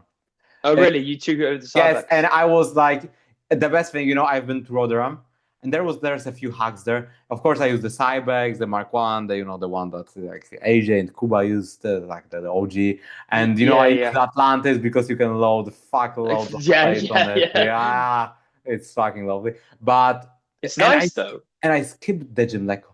Like I have not touched it. And is it Gymleco at Rotherham? Once again? Is there a Gymleco at Rotherham? Yes, it is. But like nobody uses it. Same here. Like everyone uses the Cybex. We have also nobody uses the Watson because they're all confused about the adjustability of the ink. Is that the Watson? Is that the one when it's like you have the pump? Is it the unrack here and then you've got the things here, or which one is it? No, the unrack is here. It's the one that you can adjust the incline. Oh, I think I know which. Yeah, okay. Yeah, is it all right? It has like a pump in the back of it, and you can adjust the incline to. But nobody uses it. But the Gymleco one it's so smooth. It's just great. It's perfect. So I would need Yeah, to I've go got to there. try it. I've got to try it out. I'll let you Yeah, know what I yeah, think. man. You're always welcome here in Ireland as well. Yeah, You yeah, know, yeah. I definitely want to take a trip up to some different like Wales and Ireland, try some oh gyms yeah, out for yeah, sure. yeah. That will be it. So yeah, let's go hamstrings. What Yeah. what what are you thinking? I I'd know your, say, huh? I think I know your answer, but let's hear it. What do you think it's going to be? I think it will be a stiff leg or an Yeah, RDL. I think I didn't answer the one before. I'd say the favorite hack squat is either the Nautilus or my one. I Oh, we think are probably talking about my the one. hack squat. Sorry, I moved to the hamster No, it's already. fine, don't Yeah, worry. yeah, yeah. I'd say my one, my gym. I generally it's basically the same thing as the Dorian hack. Yeah. When you use it, you'll know. Like it's the most strict hack squat, and you can just it's gnarly. It's gnarly, you know. But Lovely. yeah, that not much more to say about that. Just insane. Hamstrings, like you said, RDL or an align hamstring curl. Put that down. Yeah, yeah. So for me, it would be. Oh, I will go a bit unconventional here. Like stiff leg is a very obvious answer. I'd say I would put it into the glutes category for right now, but I would say the Cybex kneeling leg curl. Oh yeah. The single Yes, leg the one. one that James just bought. Oh yeah. I haven't used that, but I've used ones like that. They're so nice. Dom, you spot on there. They are so Yeah, nice. yeah, man. Excuse my red, No, it's all good, man. red light brokers, blue light brokers. Sorry. Yeah, it's great. I used it only once, and I'm obsessed. Like I think it's the best. It looks I so think it's good. my favorite hamstring curl of all time. Yeah. Uh, and so yeah. Yeah, I think What, the bro? single leg. What you say, Dom? Yeah, yeah. Go ahead. Go ahead. The single leg hamstring curl. Just yeah. I Mm. mean the isola. It's like the preacher for hamstrings. Exactly. That's how I treat my and I'm doing lying on one session, seated in the other one. We have standing, but it's shit, so I don't do it. It's probably the only shit machine in the Nuri. Uh, but I do both single leg, and it's man, it's exactly. I treat it. I feel like it's like a preacher, you know. It's the same Yeah. cues, you know, Yeah. and the connection is. I use the lying Cybex. It's not the eagle, it's the prestige, so the line below, and I use the seated, so the prime, great, both great pieces. So yeah, Yeah. okay, I cannot mean, get, but the kneeling one is another level for me. yeah. I mean, I've always like I love training heavy and hard, as you know, like free weight. But I do love at end like the end towards the end of the session having like something which really is just like big, massive, just sort of contraction, and everything. Yeah, Just yeah, yeah, when you really feel the work you've done. yeah. That's the That's right. best thing, man. That's right. So I think we've covered that list over half an hour. I know it's Yeah, getting late, but that's okay, man. I have a bit of time, so we are skipping cuts. Nobody cares. yeah. So yeah, just moving on from that, I'd like to talk about um why do you think so many people are scared of training hard, but also doing the free weight movements? Because I think obviously this is going back to the science base and everything. Well, why do you think that starts off as like? Because obviously, like back then, it was like accepted. Like if you didn't bench or deadlift, like back in the day, like you weren't training properly. But now it's sort of like the opposite. Like if you're doing that, then you're doing something wrong. Why is it got to the point that people are avoiding hard stuff? Is that because maybe the world's changed and like the world's got softer? What is it? What's made it people like that avoid it? Man, I would like look at like the general like outside of the gym. Like let's talk about a bit outside of the gym. Look what was happening 30 or 40 years ago and what's happening right now. Like when my dad was a child, uh, like there was no phones. The first television he had was like when he was 10. He was outside all the time. Right now, what kids are doing? They're doing none of this stuff. They are doing scrolling, Instagram, and like we as a society we got lazy, and that's the reality. Yeah, There's an elevator instead of the stairs, and yeah, you can right now man 100 years ago you needed to have your own fucking farm. Then we go to the grocery store. Right now you can order it to your the house, or you can order a meal, and it's convenient. And I think that's it's just a yeah, long analogy to the same jazz in the gym. Like people are okay. this is scary, this is heavy, I'm a pussy, let's don't do it. Yes, Yeah. we found No, a Dom. solution, a key and flap or whatever it's called. No, I feel like people are just lazy. People are just lazy, and yes, I think there is an element of like personality. So I don't free weight press, and I found that this works for me. But you cannot build a complete back without a hinge. I'm sorry, you cannot. It's Or a impossible. barbell row, or anything Oh that yeah, really yeah. taxes the Like whole back. anything that challenges your erectors in some way, shape, or form. And it's not also like the fact that right now I don't barbell row, it doesn't mean I didn't. I did the entire prep. I did the entire off season prior to my prep. So it shows off. Like Yeah. you can see the detail. And I remember, of course, I was much less muscular. After my first cut, I had my lats are kind of okay in terms of like the insertion. Like You got a really good yeah, rear, Dom. I'm also kind of a V shape.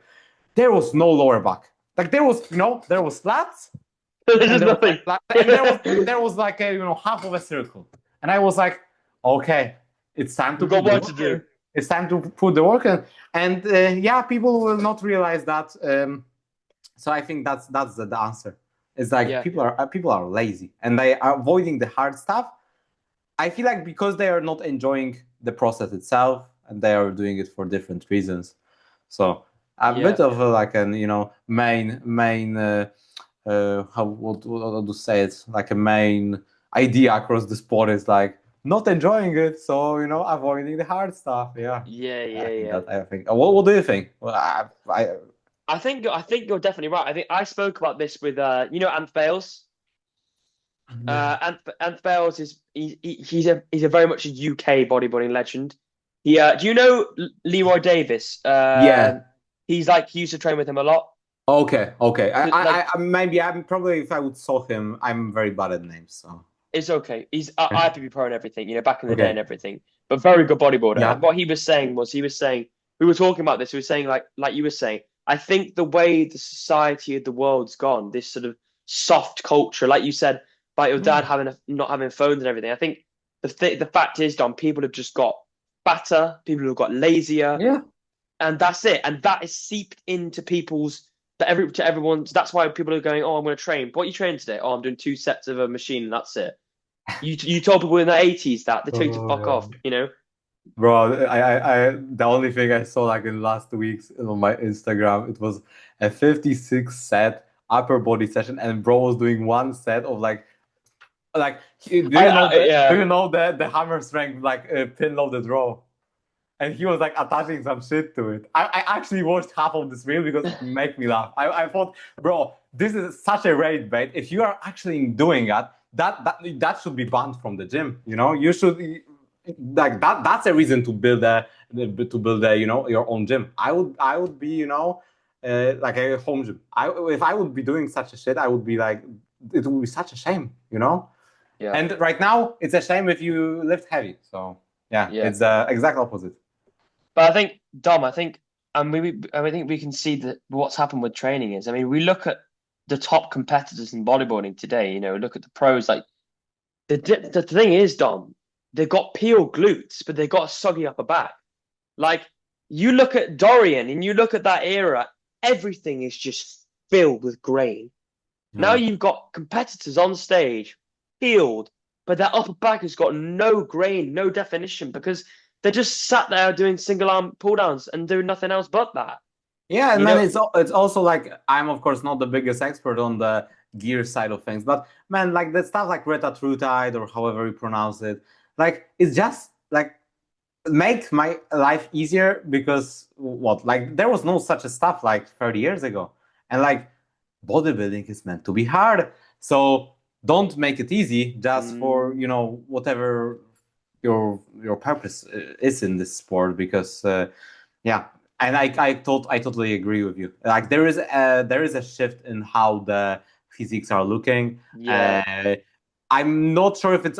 I think it's training for sure. I'm not sure if that's some. No, I'm sure there's a That's probably some. There is a main part of variables. But yeah, you are not seeing any IFBB pro bent over row right now. Yeah. Like the top of the top Olympians. Like nobody's doing that. No, they just do. And this is also something this is an interesting topic I think we should talk about. It's about getting strong. Yeah. And I made a video a few months ago talking about getting strong specifically as a natural athlete compared to someone on gear, right? And I think this is interesting because we both know the thing about getting stronger is, and people will say, "Oh no, but powerlifters are strong," but powerlifters don't train to failure. People use this analogy of powerlifters all the time, saying, "Oh, I saw this reel by that guy who did PTSD, and he was like, you don't have to get strong to be a good bodybuilder, but because powerlifters aren't. Powerlifters aren't big because they don't train to failure. They don't stimulate the muscle to grow. They just do minuscule things which gain strength over a long period of time. They don't activate the muscle. That's why they're not big most of the time. Yeah. But the thing about getting strong is, Dom, especially as a natural, it's the only way to gain muscle because once you've adapted that load, the muscle is grown to the max ability from that load. You need to increase the load for the muscle to get bigger, to be challenged, to grow more. You can't just do the same weight because if you look at someone who's on steroids, right, the genetic elite, you look at top competitors, they're doing like, Samson or whatever, doing like 3-plate Smith, for his size, that's nothing, right? Like Jay Cutler, yeah, he was strong, but for his size, he wasn't that strong. He just did 12 repetitions, never did failure, right? Because he was a genetic phenom, loads of gear. But with naturals, if you don't get strong, you're going to stay the same. Yeah. Let me know your thoughts. So I have a few things to say here. So first of all, I feel like I had many times that people ask me, like commercial gym people who are like a newbie, they're asking me if I train for strength. I'm like, what do you mean I train for strength? Like, are you a powerlifter? I said, no. But why are you doing this? Because I want to build muscle. And they like there is some sort of a confusion when you like lift heavy that it's for as you said, you need to get strong. But I feel like it's some misunderstood of English and not only English. I feel like same in Polish as well. That it's like getting strong means you need to do one rep bench every single week, and that's getting strong. And only that. That strength is like a measure of 1 rep max. It's not like getting stronger means like I can do like a set on the prime flat with 1 kilogram more each week per side, and that's getting stronger. And therefore I'm not a power lifter. Like the fact that I'm getting I feel like there is some sort of confusion. I think it's you know what I mean. I feel like there is something around this. But as you said, like powerlifters don't train to failure, and their goal is not to build as much tissue as possible. And they use leverages and everything, so to minimize, the range of motion, but also the activation of muscles. So the way you see the way they bench, there's no chest really in that. That's why they don't have any chests. Yeah, like the goal of a powerlifter is to move the weight as effectively as possible, 1 repetition on 1 day of the competition. They train with like with I love powerlifters, but I cannot like they are training in these blocks, low intensity. It's boring. Man, it's so boring. I'm sorry. I love my powerlifters. I love your thin calibrated plates. I feel like that they are golden. Thank you very much for them. But no, it's boring, isn't it? Yeah, but also so I don't forget. Man, the second part, what you said about the fact that what was it? I was talking about how you don't have to get necessarily strong to grow muscle on gear. Oh no, yeah, exactly. About the part about being natural. The only thing that leverages muscle growth as an athlete is the training. Yeah. So you need to put everything into the training. When you're on gear, I have never been on gear, as you can probably imagine. But like, the way it works, you grow even when you don't lift. Yeah. And like that's actually a study I can believe in, because if you're an untrained man and you start taking gear and even a moderate amount, you will grow even though you are not lifting yet. Like you are not touching the weight, because you are in an anabolic state, which didn't come from the training stimulus. It's happening anyway. It's happening all the time. Exactly. Training emphasizes the muscle. Exactly. So then when you said about the top Olympians, man, I love Samson Dauda. He's the greatest lad ever. Like his stories, I love it. I love his physique. I cannot watch him train. I just cannot. Like I'm I love him, but no, and that's okay because he's at the top of the top. I would never even say if that is better or not. Like no, like Yeah, I was he's just doing yeah, his yeah, thing, but for me it is like as a natty training and getting stronger is an absolute foundation yeah. of your progress. And also this is bodybuilding, not a dieting competition. Like this is something that people are like, after a year of lifting. I'm not saying maybe I did my show also too early. Like I will see after a few years. I don't regret it by any means, but You look good, Dom. I yeah. don't, you know. But what I get is like you cannot condition muscle that you don't own. Yeah, that is a very good point. Yeah, Yeah. they're like so get strong and do it for as long as possible. Like make the off season and the runway for progress infinite, because there is no such a thing as natural limit. If somebody tells you that there is a natural limit, they're lying to you and they want to sell you steroids probably. Yeah.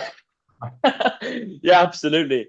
I mean, like you said about Samsung, like, no disrespect to any of these guys, obviously, they're Yeah, people we love and we love watching. But the fact is, they don't. And I think this is also another point to it. I think people who are on steroids, especially in the UK scene, they're talking on reels saying, oh, it doesn't matter if you're on steroids if you're not nailing this. Okay, yes, okay, I understand. Of course, you have to be dedicated bodybuilder, but you're just trying to dampen the actual impact of anabolics. Anabolics. Look at the biggest natural lifter and look at Samson Dauda, and you tell me steroids are not that impactful. You're fucking lying. You're lying. You're just trying to make it seem like your progress has been built through more of it hard work. When we both know, and I'm not saying when I say this, I'm not saying you don't have to train hard. Of course, you have to. Everything that's been nailed, but the impact and the effect of steroids is definitely it's been like put on social media. It's not that impactful. It literally turns you into a superhuman. That's what it does. yeah. It generates you. I mean, there's so many people on social media, and you probably follow quite a few who we've seen natural going hard for 6 months. They've tripled their size. They are so much bigger. Shoulders boosh, lats boosh, strength out of the roof with just 300 tests a week for 6 months. Yeah, and I feel like for all the listeners, we both love the enhanced side of bodybuilding. It's super cool to watch. Yeah. I follow probably more enhanced than natural bodybuilding. Yeah. And we are not, saying that, but I agree with you. Like it's not a cherry on top. It is a game changer. Like if somebody's saying it's a cherry on top on the It's not. No, you're lying. I couldn't agree more here. And it's just I feel like they want to just make themselves like look better. Seem more like it's through their own hard work. Then And as I said, I'm super supportive. I love every enhanced bodybuilder there is. We like maybe as a side note, I feel like we should like be united as bodybuilders, natural or not. Like this is a niche sport either way. And there is this debate, oh, should you go natural? No. Man, I'm the member of the NBW. I will probably be a natural for the rest of my life.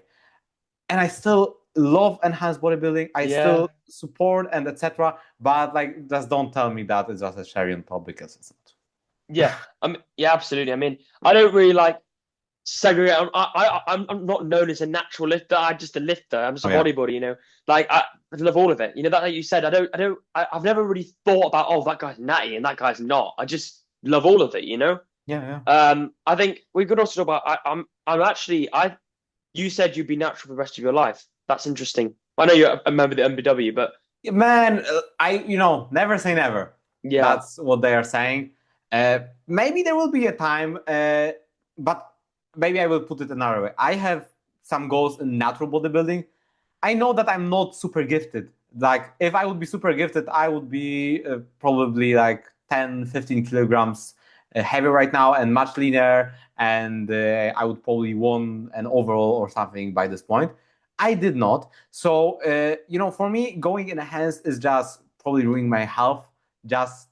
And at the end of the day, I enjoy the process, and the Yeah, process doesn't change.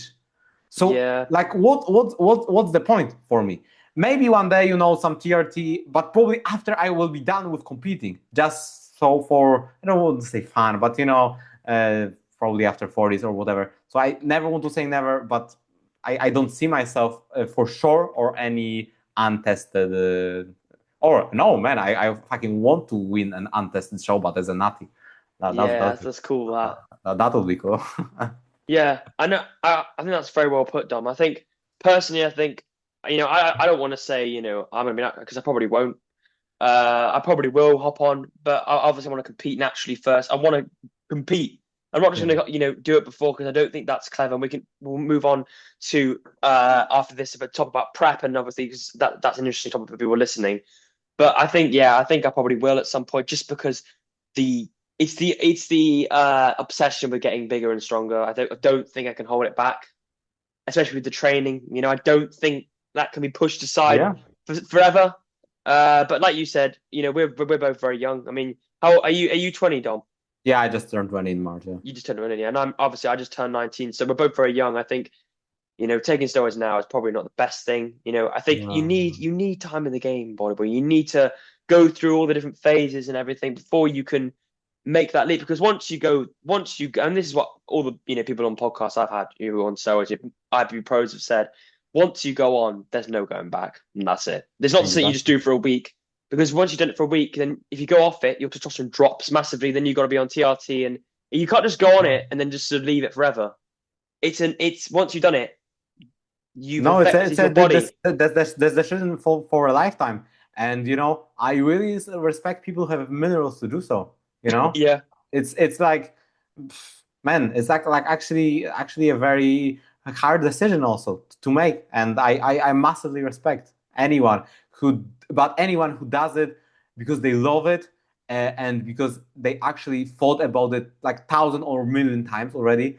Because I will be honest, I knew a few people who look like they never would take anything. Like they are, and they took it as a 16, 17-year-old. And I was like, are you kidding me, man? Like you have not even a year in this game. yeah. And this is sad. And this is sad. It is, and And this is and I absolutely think this is also a very bad side of the social media side of things, yes, because as I mentioned at the beginning, man, I'm very confident. I honestly, at the end of the day, I don't care how other portray me. Like I don't give a shit, honestly. yeah, And that's why I don't have any body dysmorphia or that I just need to get bigger to post this on Instagram. yeah. I really don't care. So that's why I don't have, like, doesn't work for me. But I know the majority of lads and girls probably as well, they're okay, maybe this is the easier way. I will get this faster. And they didn't learn the game of delayed gratification. And that's why I feel like this part of especially natural bodybuilding in here, it's so underrated. I think it's really important what you're saying there, Dom, because I think everyone listening, I think if you're thinking about going on steroids, I actually did. I don't know if you listened to it. I did a podcast Yeah, with yeah. two What? teenagers. Did you watch it? Yes, I did indeed. I think you've commented on it, yeah. And I did that because I did it out of pure interest for my own interest. And I learned so much, Yeah, yeah. The stories, so the first guy was like 16 and oh Dom, I don't know if you remember Yeah, any of yeah, it, yeah. but the It guy was, like yeah. ambulance and he injected his quad and he got a nicked Yeah. a vein and it was bleeding everywhere. And I got quite a lot of views and people watched it. And that was a podcast for awareness, really, to show you that this isn't what social media portrayed. This is real life, And if you don't know what you're doing, you haven't got time in the game, you haven't got a coach, you don't even know what to do, you can kill yourself doing this. But what I mean? This is Yeah, serious literally. shit. Yeah, And yeah. and I think, like you said, if you take steroids so early on, you haven't learned the delayed gratification of bodybuilding because then you're just going to want more and more and more so quickly because now you're on steroids, you think everything's going to happen all the time. Yeah, And then you end yeah. up quitting and then fucking losing all the muscle you had because loads of people have done that. who've got Yeah. on gear early, had this massive expectation, didn't get it, stop bodybuilding. So I Yeah. think what Dom said there is really important, guys. Obviously, we're not talking experience from gear. We're just speaking experience from just living the lifestyle. Make sure you spend a prolonged period of time learning bodybuilding, living the process before you even think about it. And if you're thinking about it, make sure that decision is backed by you've got the money to support the health supplements, the money to support the blood Yeah, yeah. work, the Because coaching. guys, I don't know the exact prices, but I know that gear is not that expensive. Like it's really not. Like No, it's not. No. a big bag of creatine can be more expensive, but it's everything that surrounds it. Like a good quality of subs. Like this is a non-negotiable. Like we can discuss if as a natty you need to take them or no. And if you're on gear, like that should come before you even buy your Yeah, yeah. first whatever it's sold in. I don't know. I don't have a fucking clue. I really don't. But also like your labs, everything. Like this is expensive. Like Yeah, this yeah. is probably like 80% of the cycle. It's the supplements, So expensive. Blood work yeah, is like, yeah, £400 a pop, yeah. Man, I was so privileged. I had blood work for free in Poland. Oh, So did you? I was pulling bloods once every 3 months as a natty, I'm just for Oh, really? fun.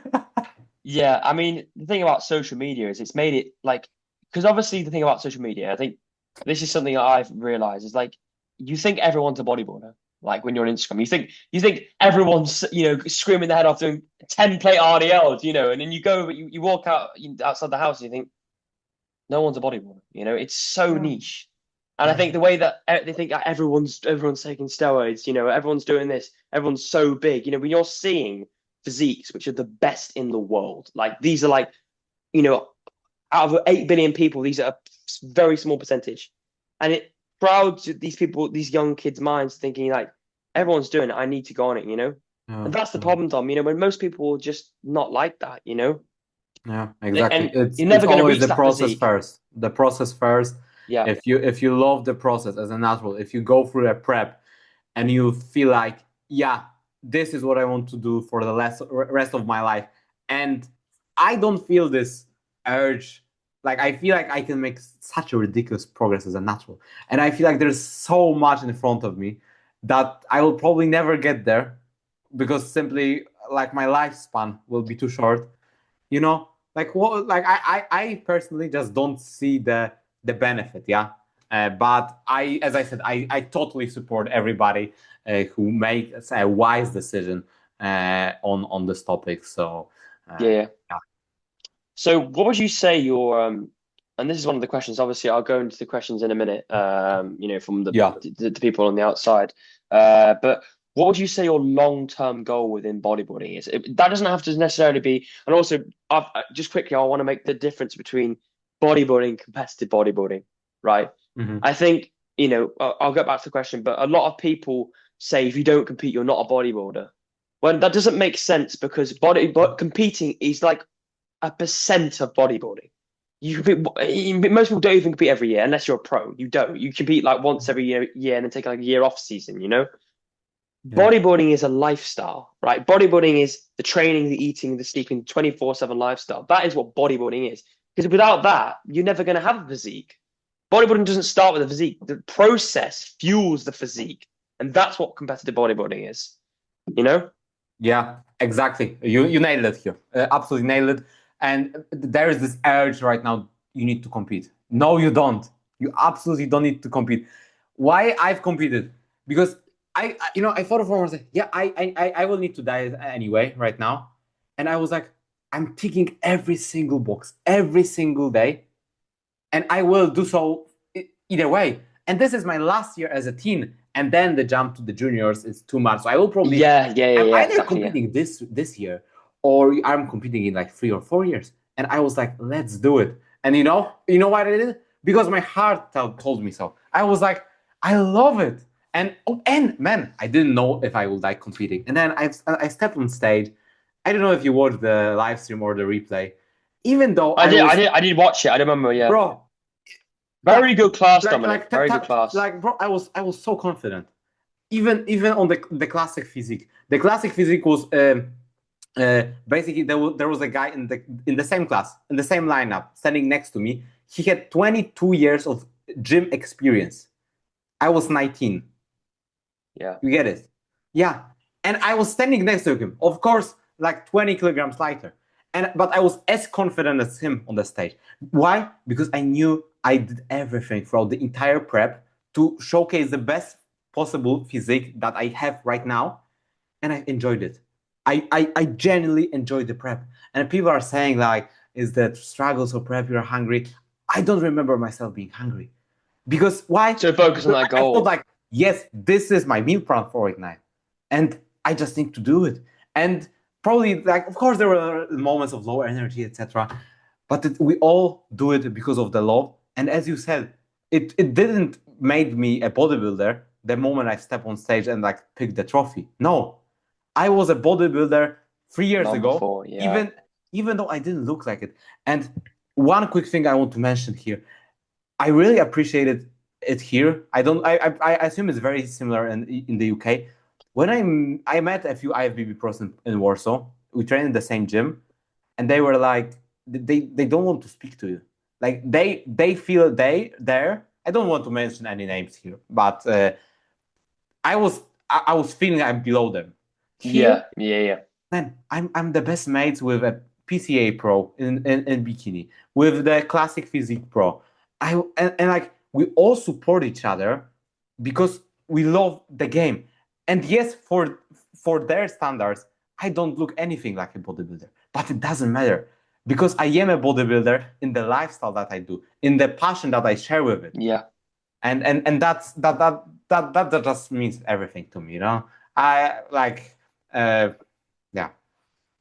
No, I mean, Dom, I think you're absolutely spot on there. I think bodybuilding it's an ongoing, relentless pursuit. That's what it is.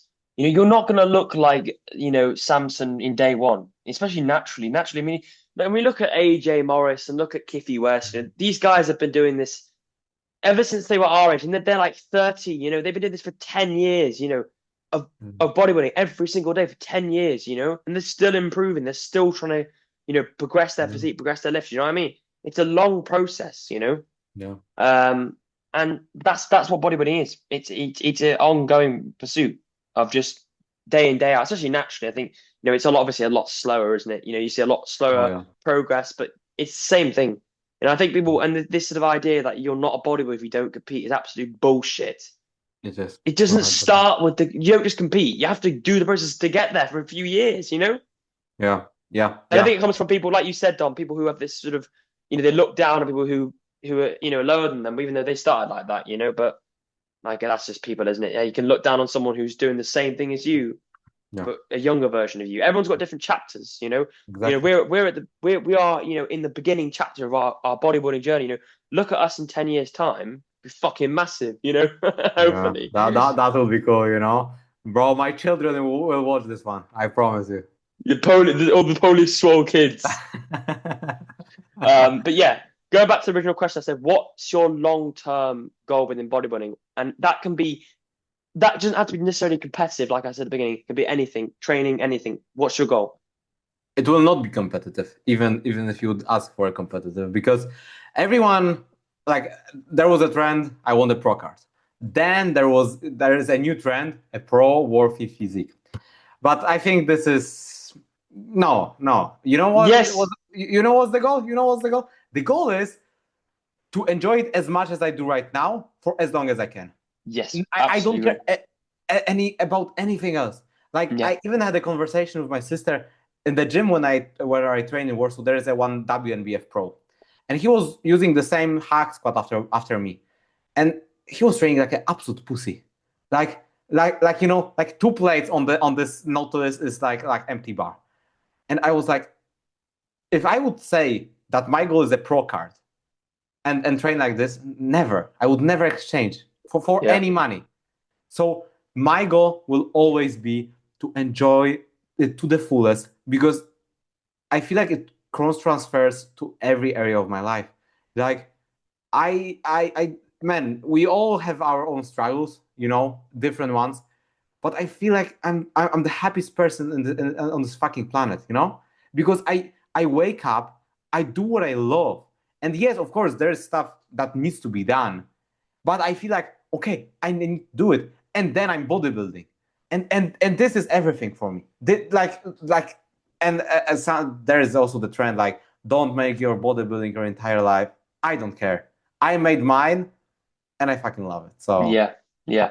Dom, I mean, this whole podcast, man. I mean, this has been, this is probably one of the most podcasts I've enjoyed the most out of everyone. man, it is a great chat. It's fucking late, Genuinely. I know it's fucking late, but I know.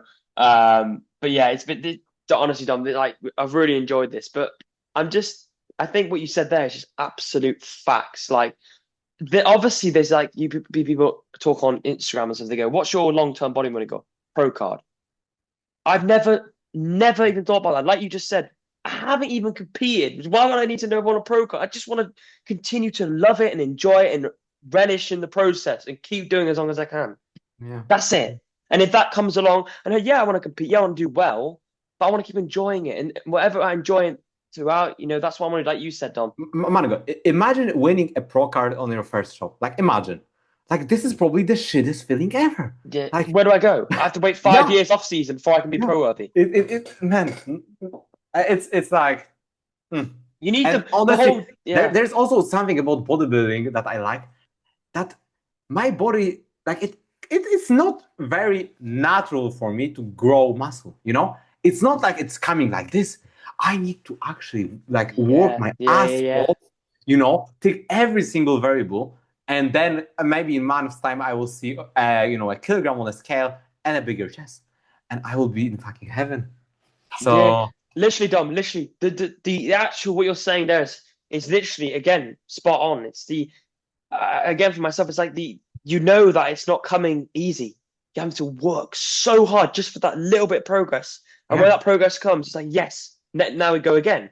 We go again. But like you said, if you just like compete, get a pro card, you haven't had that that build up. It's like watching a film, Dom. We're watching a film and it's like you have like an hour build up of like, when is it gonna happen? When is it gonna happen? And you're waiting, and then when it happens, it's amazing. Yeah. It's like if the ending of a film was right at the start, like the big reveal. You'd be like, it's like a Better Call Saul. The first. It's like Christmas. It's like Christmas. Christmas when you're younger. The most important bit about Christmas is the build up. Like you're counting down the days in the calendar. And then it's Christmas Day. If it was just Christmas Day immediately, then you'd be like, you know what I mean? Exactly. Yeah, and it's about also appreciating those small little things along the way. Yeah. It's like. Not bodybuilding related, but I went to this high school, and there were like people that were like going for holidays like basically every other week, and you ask them, and they didn't even know where they're going. I'm like, what do you mean you don't know where you are going in holidays in 2 weeks? Oh, because I went it's like the 100th one of this year. Yeah. I was, man, I would never exchange it for this type of a lifestyle.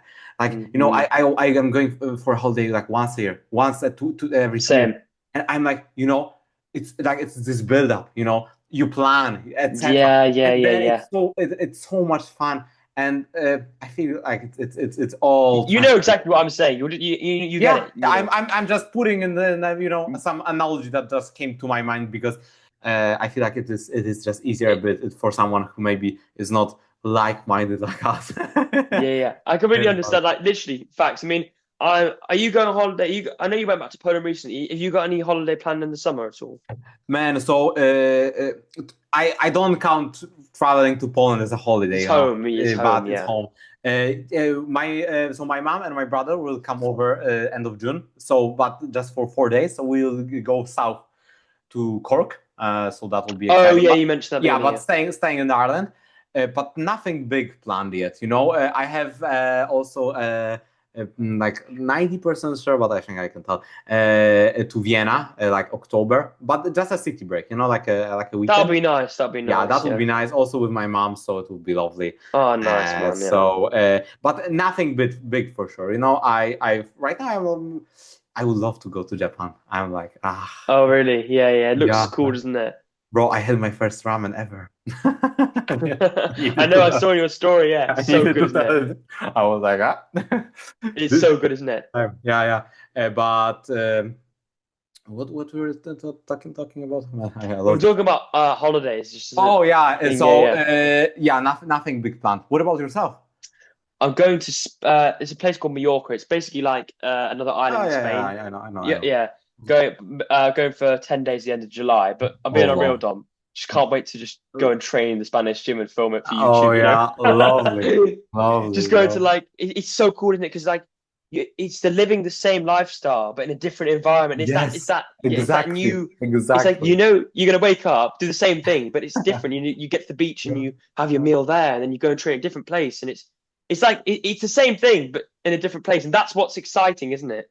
And you know what the best part? Like majority will never understand that. They will like, what do you mean you're going for holidays and you're going to train and eat your meat? I'm like, yeah, and this is like the best part ever about it. The You know, best part ever, yeah. it's like, yeah, of course I will enjoy an off plan in the evening, but it's trying the new kid. Like Being in a I, new, I also yeah, like people are I'm a bit, I don't say strange, but like I have my way of visiting different cities. I like to go where locals go. I don't really care about some museum and like some stuff like this. I just want to see. I just want to I don't know, go for a walk in the evening, see what the city is like, how people are there, and it's also like experiencing this in the gym. Like I don't know what about you, but when I travel anywhere, the loads of interactions I have with locals are in the gyms. yeah. Like we are connected, but with some sort of The a same passion, yeah. yeah, the same passion, and then we have a common topic to start off. And I feel like this is the way to travel. If you disagree, you are objectively wrong. So But literally, like, the thing is, some people might listen to this and just don't understand, and that's yeah, fine. But the fair people who enough. do Yeah. understand, do understand. And that's what's important.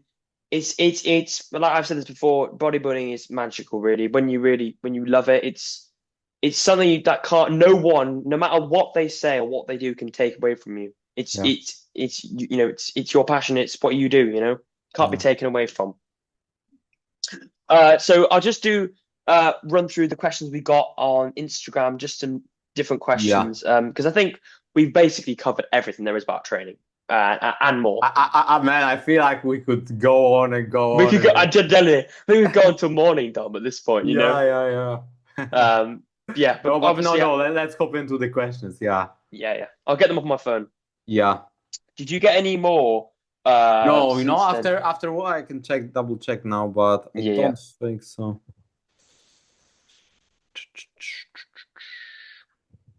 But yeah, I hope you guys have enjoyed this podcast. It's been great fun. I definitely want to do another one with Dom. Oh For yeah, sure. man, this will be a weekly thing. I can Yeah, tell you for right sure. Yeah, now. yeah, for sure. I mean, Dom, literally, I think we could be doing this till 6 a.m. Dom at this point. Yeah. No, I feel like we can. No, I didn't get anything else. I think we can state it right now that this will be some sort of a ongoing thing Yeah, for because sure. Yeah. I mean, honestly, even if at this point of this podcast, because it's very long, nobody yeah, watches it. I have a blast. I have a blast. So. yeah, yeah. So yeah, I think I'll get the first question. So I think this is all to do with training. Yeah. This it says, if you could only train one muscle group for the rest of your life, what would it be? I'll let you answer that first. Legs, quads. If only one, then quads. If a muscle group, like bigger legs. Yeah, yeah. I think yeah, either back or legs for sure. Yeah, Yeah. that's No yeah, brainer. no brainer really. When do you think you gain enough experience to say to send a set? So what he means, this guy, is he's saying, when do you gain enough training experience to know when to like just go fucking beast mode and just go all out? If you do you want me to phrase that Yeah. differently? Do you understand what I mean? No, I get it. I get it. I am thinking how to answer it because I don't think it's like a one moment in time. Yeah, I It's not agree. like I Yeah, remember one set when I fully it's sent. like But I feel like if I would need to give an answer of some sort, I would say that when I started stiff leg lifting, it was like 2 years into, so like about 2 years ago. I trained around 4 years ish, and then I started to like learning how to send the set. It yeah, was I agree. Yeah, first time when I start approaching loads that I considered I may use this was ridiculous if when I was it's relative to you, so it will be yeah really yeah. exactly I was 17 and I was like pulling 4 plates. Yeah, and then it was It's like a lot of weight. yeah, and I think that would I think like stiff like deadlifting from the floor was the moment where I learned how to switch it on. Yeah. What about yourself? I'm actually interested. Yeah, I think I haven't been training nearly as long as you. I've only been training for about 2.5 years. Obviously, like we said at the beginning, the first year is just sort of messing around. I Yeah. think what you say is really interesting. I think because it did happen, like when did I first like, oh yeah, I'm sending a set now. It's when I transitioned to more free weight movements. Like I know it relates to what you're saying, but like with machines, I always felt Yeah, yeah. like, it was just sort of like I did it and I trained hard. But when I got to like you said about RDLs and barbell rows, it's different because then you realize you get it and you unrack it like you would on the machine. You think, shit, this feels so heavy and it's not going anywhere. So you in Yeah. that point is when you realize like you've got to get like we spoke about, get to that place. It almost like forces you when you're doing an RDL, you're doing a heavy hack squat, and you start. And I think to say when you learn how to send a set is when it gets really heavy, like you said. I think there's a certain point when the weight is so heavy, it forces you Yeah. to get in that mindset. Like you Oh said, I yeah, think yeah, 100%. What you just said, the last sentence. Holy shit, I couldn't agree more. Like yeah, there is a point like above. I felt above like 4 plates on a stiff leg. It all feels so heavy that it's only your mind. It's like I couldn't tell if that's 180 or 200 or 210. It was like but there is no way out of this. Like you switch it on before the set. So as you said, free weight movements for sure. For me, that was a stiff leg. So yeah. yeah. I mean, I remember I started doing RDLs only a year ago. I just avoided like because I wasn't like the Mammoth back then. I was just a normal guy. I didn't really know Yeah, I was yeah. training much, and I only been RDLing for a year, and I built it up from 140 to 220. Yeah, Ridiculous. over a year, which is quite a lot of progress in a year for a natural. Quite a lot. I Holy. think it was 110 originally. No, I think it was 100 originally, and then but obviously when Yeah, you yeah. first Like do it, you gain like. we should not count like the first 3 weeks. Yeah, because like Yeah. yeah, Because obviously I, you go 100, then you go 120, and then yeah, it's yeah, yeah, but yeah. you get to a point where like 140 is when it got heavy. Yeah. And I think the biggest thing was like you get better and better and better, and when you get better, you get stronger in the mind. Yeah. Like but when I think like you said, I think the biggest thing was like when I got over like 108 kilo on RDL, I was like shit was serious. And Yeah. 220 is like the best I've ever done is 4 reps of 220, and man, like so heavy. Like, Yeah. you know what I Yeah. mean? It's like, Yeah. It's uh, it's crazy. It's crazy. It yeah. really is. It's ridiculous, man. Actually, And yeah. It's like and I find it, mind blowing, mind blowing. You know. and then I find I can only do one set of RDL. Like I know you said you only do one set of hinge. Do you only do one set of hinge on dumbbell and the machine? Yes, I do two on the glute builders Oh stuff. yeah, but that's easier though, isn't it? Because it's more of Yeah, yeah, yeah, isolation. yeah, yeah, yeah. But But yeah, even though it's easy, I treat it like a fucking hinge, you no, know? it's still hard. It Yeah, hurts. yeah. It It's like, feels good. I see a lot of guys like using 2 plates there. I'm like carrying the fucking powerlifting thin plates over there, you know? Yeah, I see. I I think see. I'm using it 7. So yeah, but so I have total of 4 sets if you count it like this. But as Yeah. you said, it's demanding stuff. So and it requires a lot of. It's not only like you are getting physically tired, but also like there's being mentally fried. Fries, CNS. Yeah, yeah, Yeah. yeah. And it's nothing about fatigue or any shit like that. You know what I mean? It's Yeah, it's like, not. You can't control it. It's not like, oh, yeah, I'm tired. It's like your brain just stops working. yeah, yeah, exactly, I exactly. mean, I can't hinge on back day because obviously I do barbell rows and stuff. I can only hinge on leg day because Yeah, leg day is simple because it's just like hacks, leg press. Then. But if I do a hinge on a back day, I can't even.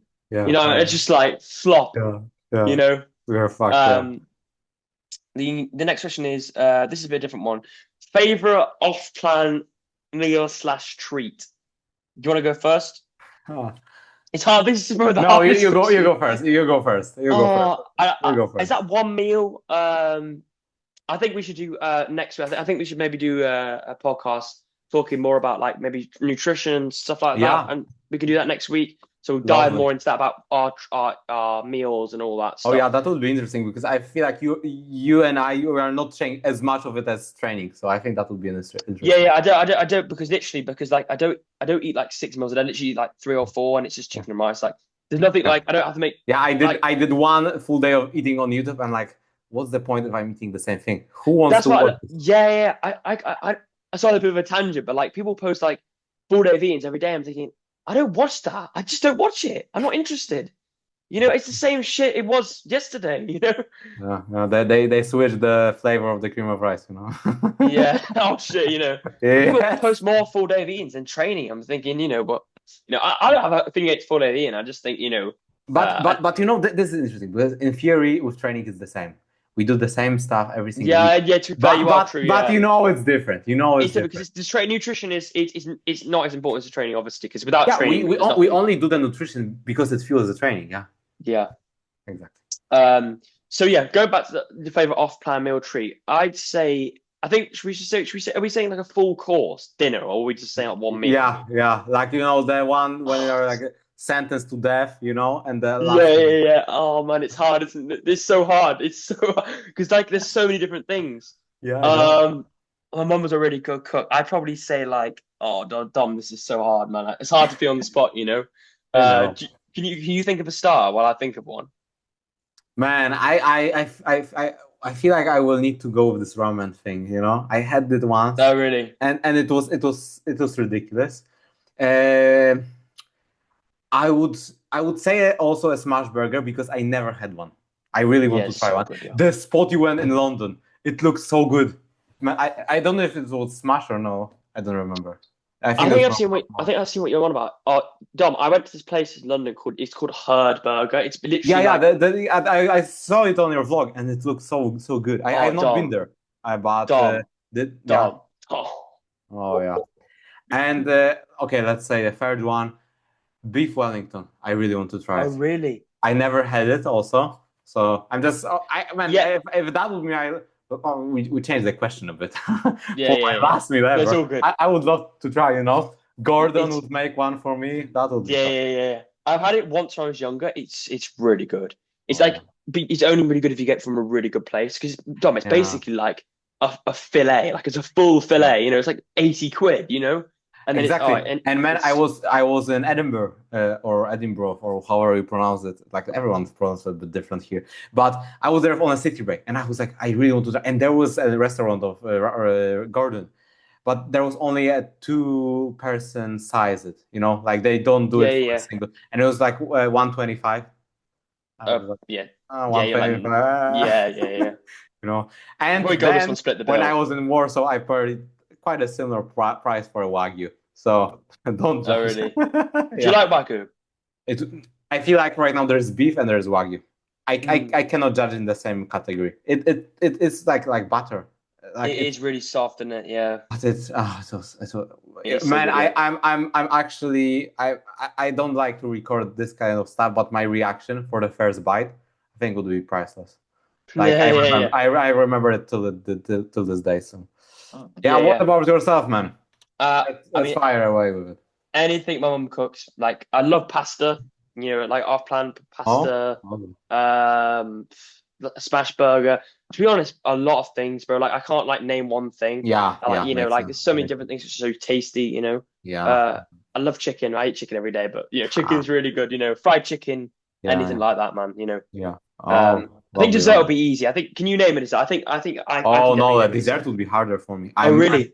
I'm not a dessert guy. I was like my entire childhood was like chocolate bars. Like Oh, really? man, I really. So right now I know it would be a cinnamon bun. Uh, Oh, have you had Cinnabon before? yes, yes. Oh, Dom, It's Dom, it's like crack, isn't it? yeah. But honestly, like for me, there's not a lot of competition because I'm really picky with Mm. dessert, and it's not about being, bodybuilder. I almost never order a dessert. Like no, like just No, neither do I, to be I fair. don't like majority of stuff. So They're not good in restaurants. Desserts don't tend to be that great in restaurants. They're very yeah, like small and that's like it's also like weird, isn't it? Yeah. yeah, that's I also think right.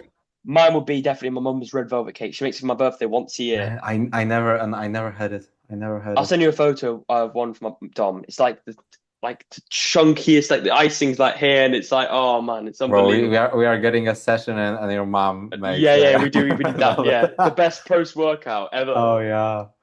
Oh, Um, that's a good one then. yeah, red velvet, like that is proper good. Like one of the best cakes.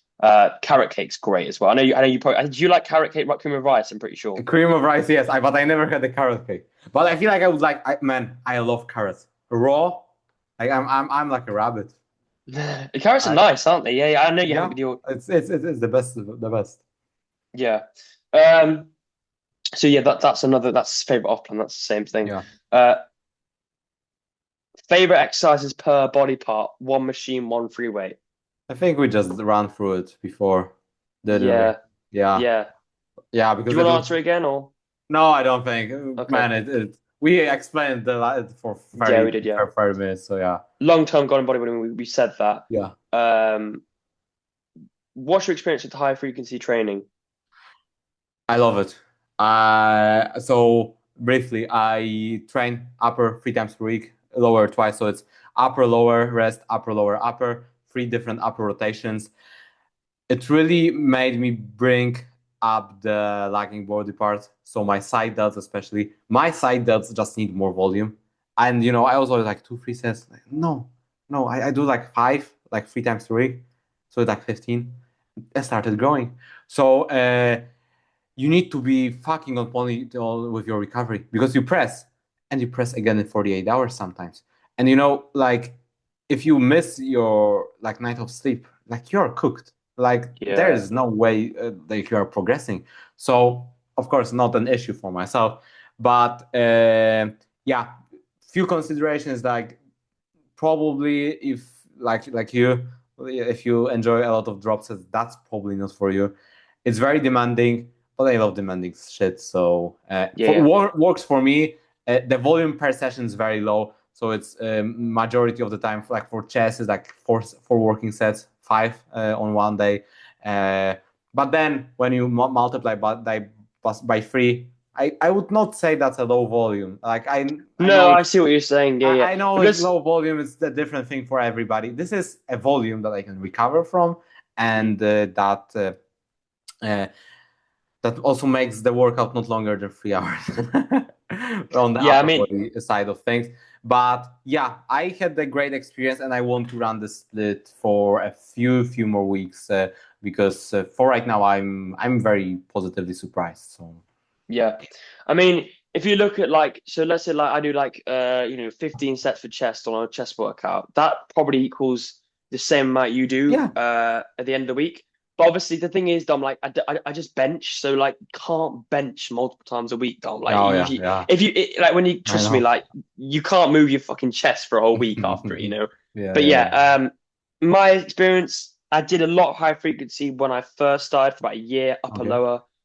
4 days a week, upper lower, Yeah. really, I mean, if you want to get strong quickly, I think especially when you first start, upper lower is Oh great yeah. because you can just smash it all the time because you're not that strong, get ridiculously strong very And quickly with it. also like you can repeat patterns with a higher frequency, and you are just Yeah, getting skilled. So yeah, for me that's not really a case in this split because I have 3 different upper body rotations. So I'm doing the I don't know prime flat as frequent as you are doing your bench. Yeah, but I just don't need to get skilled in it anymore. Yeah. yeah, So yeah, but like just a concluding comment, whatever you enjoy, exactly. And honestly. also whatever works for you, Yeah, yeah, a lot of people push training splits like you have to do this, you have to do that. You have to do what you enjoy. It doesn't matter. yeah, Okay, if you do something which maybe you don't maximize the progress on a split, maybe you're a little bit, but you enjoy it way more. It, again, Dom, it's about consistency. What are you going to be doing this in 5 years? Are you going to be doing this in 10 years? Are you going to be doing this in 2 years?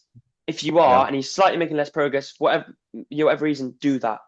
Don't force yourself into a split or a exercise selection or whatever. Someone else tells you and forces you to do, and you don't enjoy it because it's just going to lead, like we said, can lead to just stopping and quitting, and that's it. You yeah, know. exactly. Um, so I think, would you rather never get bigger or stronger? Oh, I heard this question somewhere. Yeah, yeah. It, I it, got this one from you. no, but I have not read. I just screenshot them. But I heard it on some. I think. Oh, I told you about the Lifestyle Loops podcast. Oh It's, yeah, yeah, it's, yeah. it's the Irish one. There is Matthew I champion. don't watch it. I just don't Okay, know. I feel like nevertheless, it sounds like the It's question is fine. fun, but I would rather never get bigger. And I I know agree. it's controversial because I'm a bodybuilder, but for me, as I said, like I'm quite happy with how I look, and I know that there's a lot of room to improve, uh, but I prefer the process more than competing. Exactly. Yeah, yeah, yeah. And I'm like, if I would not take this +1 on the prime, I would be fucking sad. It's also like we would need to like if you dive deeper into it, like we need to define what it does mean you cannot get stronger. Like are you stuck on the same weight and reps, Yeah, or I think I agree with you on that. I'd rather never get bigger so because I think what it means is the is choice you are staying with your current physique and you can do whatever you want in with training, or training. I you are think that yeah, staying with and doing the same session for rest of your life, basically like the movements and the same load, same reps every single week to rest of your but your physique is improving. No, I would take I, yeah. I think we both agree because I think we both just love the process, and I think yeah that basically means would you rather just say the same? You're not gonna be the best physique you've ever wanted, but at least you get to because at the end of the day, Dom, what we love the most is the training and the lifestyle. yeah That's what we love the most. And then the competitive nature of it, well, I haven't competed yet, but the physique nature is a byproduct of that love for the process. So I completely agree exactly with you on that one. yeah. I've got a question about what's the difference between training in a home gym and a public gym. I'd say, and Dom, when you come over to England and you train, you'll notice the difference. It's a completely different. It's massive. Um, you are whatever the environment you want it to be. Yeah. It's you can make it however you want, like transform it. And when I say the focus you get, when I go on prep, that'll be amazing.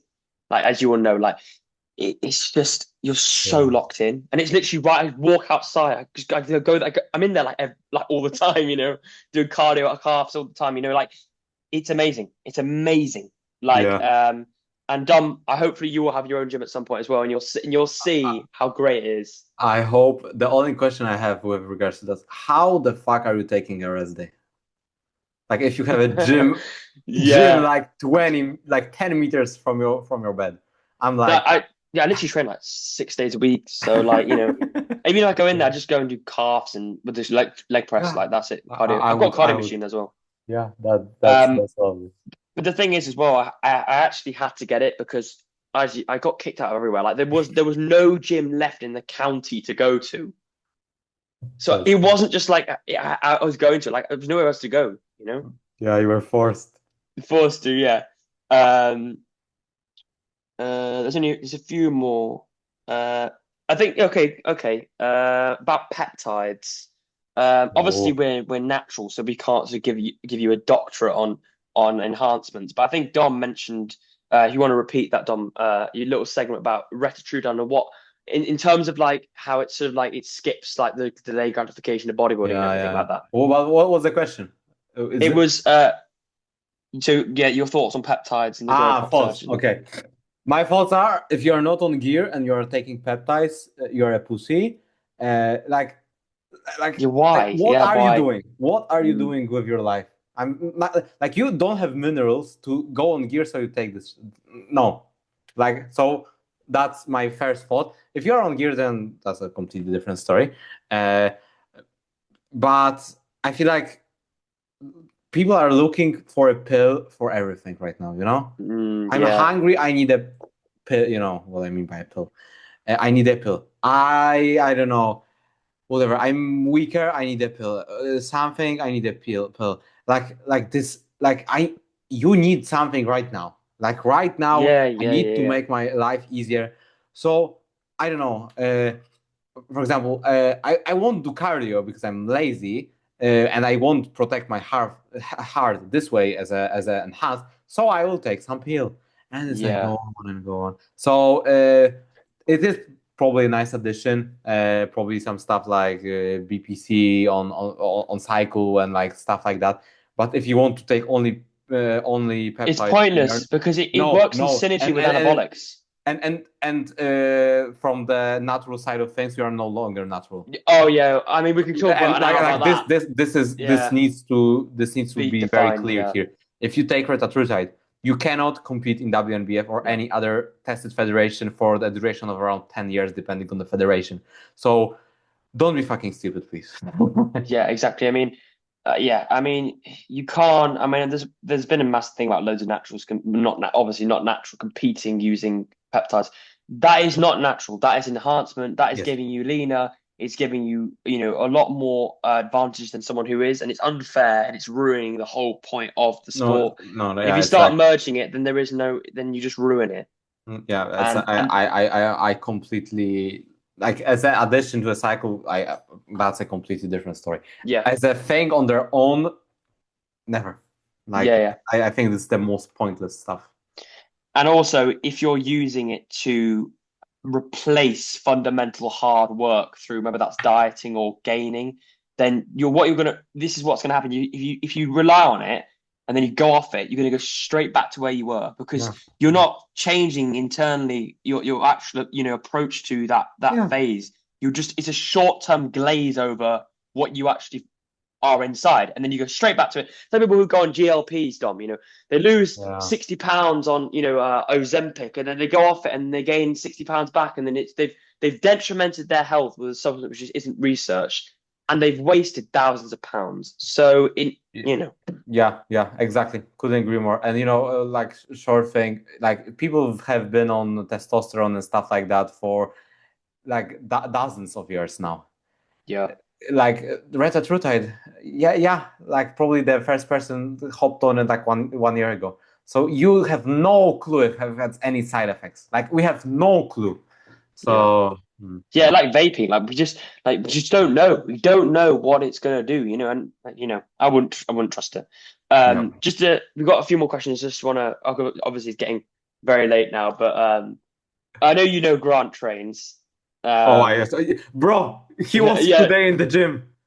I know He's he said, insane. He yeah, he yeah, he he, he warmed up the row for me though. So thank you, yeah. family. Thank He you, bro. said, he said, first question, why is Dom always avoiding me? Oh, this is the absolute reverse. He posted the story. I was like, bro, I work till 4 in Dundalk. I will be there 4:30 sharp. No, I will be gone by this point. I'm like, no. So, but if you're watching, thank you very much for warming up the row for me. It felt a bit smoother. So, yeah, Um, he's we a good answered lad. top five favorite machines of all time. I think we've answered a lot about the machines, and if you want to answer that, Yeah, yeah. Uh, um, he's got a good question about build a home gym with only 10 pieces of the kit. Mungo can't say ooh, Animal Kingdom equipment. So fuck. no, so if I said to you, Dom, right, I want you need to build. You've got a gym, you've got 10 pieces. What are you picking? Okay, let's play it smart.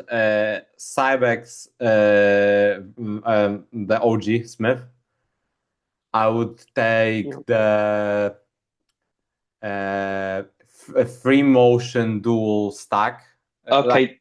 yeah, Yeah, yeah, yeah. yeah. I prefer it over the Bravo, to be honest. Even I would go the Prime flat press. Yep. I would go the prime chest supported row. Oh, I guess we are not counting bars and Yeah, I was gonna say I don't think only racks a machines. machine. Yeah, So let's yeah, just assume we've got racks and we've got bars. yeah. Okay, yeah. Uh, so that will be for back. Gym like a hack. Then I would go also prime plate loaded leg extension, Cybex kneeling leg curl. So that's sorted. Hmm, what else would I want? Something for. Would I want the overhead press? Yeah, let's go the Nautilus Nitro overhead. And we need the pull down. So the Citadel, because it's most universal, you can do also upper back on it. And I have one more. Back is sorted. Just say like you got arms. You have done any arms? Bro, I feel like arms are sorted. I have the Smith. I have dumbbells that's outside. I Oh have a cable yeah. stack. No, I would not waste Oh, it. you got a I cable think I stack, would haven't you? go with the prime fly then. Okay, Yeah, I feel like that that's a because then very I have that's a real good delts gym. there and the chest as well. Yeah, So yeah, yeah, yeah, yeah, yeah. I'd say first thing off, right, I agree with you. I never use a Starbucks Smith, but I just say it because it's probably yeah, really good. So yeah, definitely a Smith. I'd say for pull down, I'd say you know what, Dom. I know there's so many machines and stuff. But I might just get like a really good standard pull down machine because obviously yeah, you can have like that, you can have that, you yeah, can do yeah. triceps on that as well. You see? True, true. Yeah, cable stack as well because cables are nice for arms and stuff, and Yeah. fly. Like you said, I think that's nice. You do chest fly, so that's three. Oh shit, maybe I wasted the fly on the fucking cable. I would, I have the cable. Yeah, yeah, yeah, yeah, yeah. But yeah, let's leave it. Let's leave it. Chest press probably like the Nautilus explode, like one of Nautilus explode, or the hammer strength one side. Let's say Yeah. the Nautilus incline explode. What else is there? Legs. Yeah, like the hacks. He can't say he didn't say he said I can't use the one at my gym, so I'd say like maybe the Nautilus hack squat. Okay. Yeah. Hamstrings. Yeah, like a lying like maybe like you said single arm hamstring or like a lying hamstring curl. I Yeah. quite like the Cybex and the Life Fitness ones, so I'll just say like a Cybex lying hamstring curl. Oh It's yeah, the hard. Cybex is the I best. want to name everything I've got in my gym, because I like it, but I can't. Yeah. I think that's like four or five. Yeah, leg extension. What's a good leg extension, man? I never used a prime before. Um, And I I'm serious. I love prime leg extension. I hate prime lying leg curl. It's do like, you? yeah, I think it's bro. The Cybex is like 10 times better, Yeah, but the leg extension is the goat. The plate I, loaded one. I'm gonna go for like maybe like the ham tractor, like the that, Ooh, yeah, like a ham tractor for the hamstring, and then leg extension. I think there's like this leg. I think it's called. Oh, I don't know, man.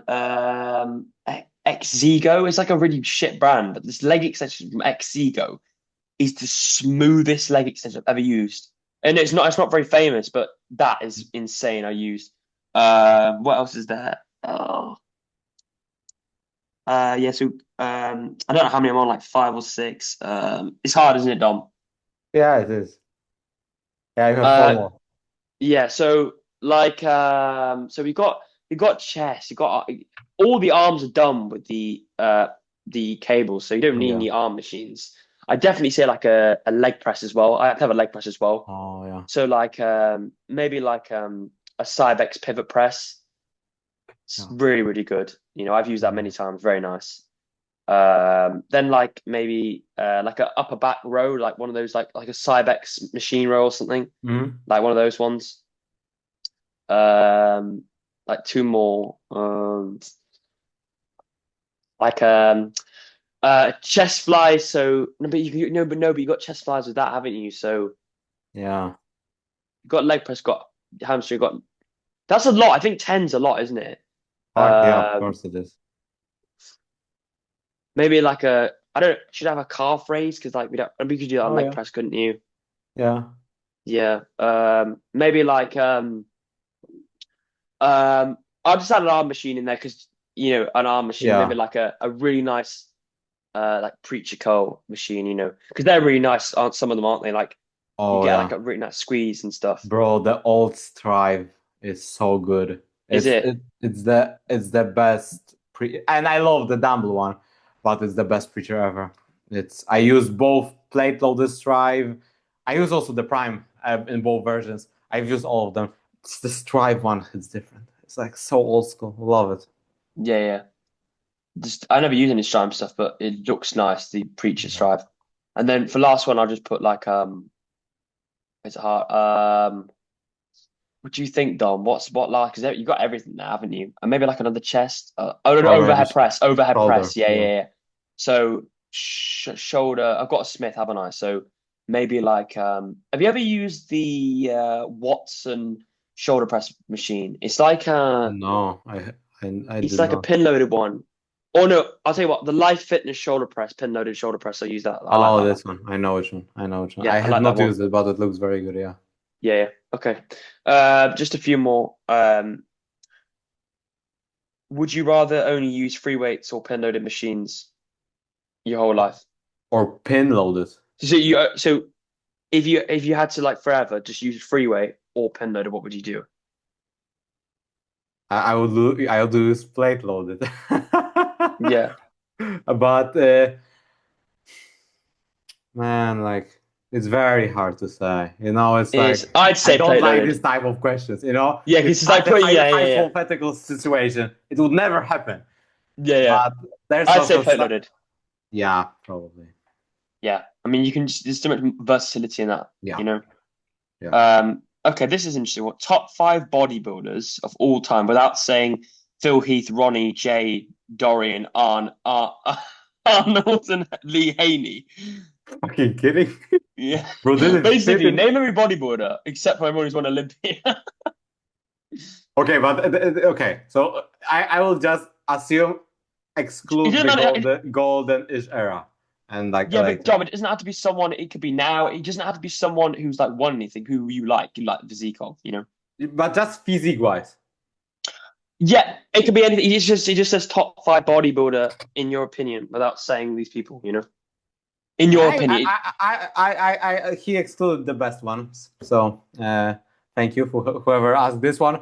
But no, I will then go a bit unconventional maybe. Man, Chris Bumstead would need to be there. Okay, That's for that's one. sure. And then, bro, I'm a big fan of Nick Walker. I was not about his physique, but what he showcased last time, I just need to have it here. Who? Sorry. Nick Walker. Okay. Yeah. Yeah. Yeah. Yeah, underjacked. Yeah. Maybe some personal bias because I saw him in person and I know. it's I watched the YouTube video. fucking ridiculous. Um, and then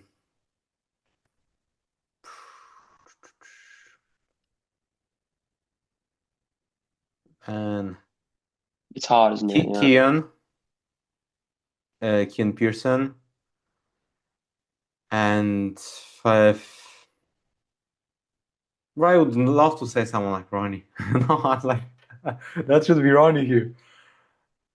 Phew.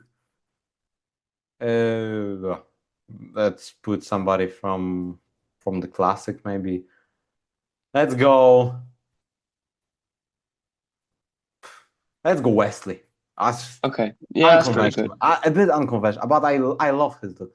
Yeah, I do as well. Yeah. Yeah. But Um. top five was excluded from this top five. So Yeah. Yeah. Yeah. I'd what about say. you? I don't know if you'll know some of these people because they're UK.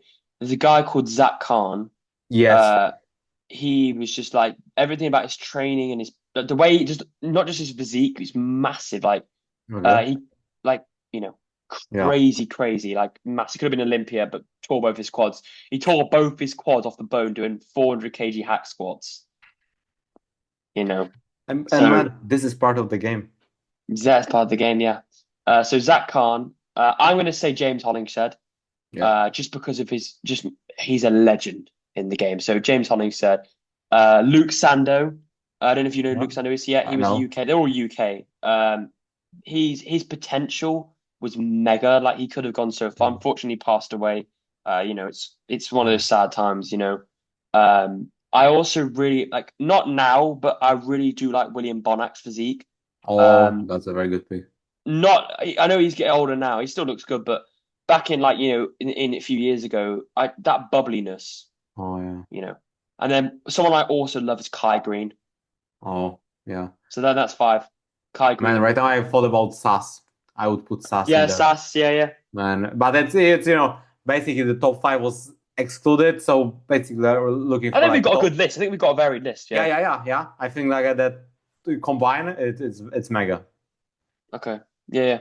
So I think we can wrap it up there. I think we've Yeah, answered everything because obviously I think guys, if you're still here by now, 3 hours later, but yeah, me and that Dom would be insane. we'll do another episode next week if that's all right with you, Dom. Yes, we can book it tomorrow. Yeah. We'll Let's we'll have a find a chat. good time. What time works for you? Maybe we'll start a bit earlier, just so we Yeah. can. So just give it more Yeah, leeway. Yeah. But yeah. exactly. Yeah, Um, but few words for myself. It was an absolute honor, an absolute blast. even though it's 12 and I should be in bed probably, and I have Yeah. one more meal to go. But it's all right because I had a fantastic time, to be honest. So thank you very much for anyone who tuned in, and especially to you, Mango, for inviting me here. It was a pleasure and honor, and I think we had a great chat. At least I had. So.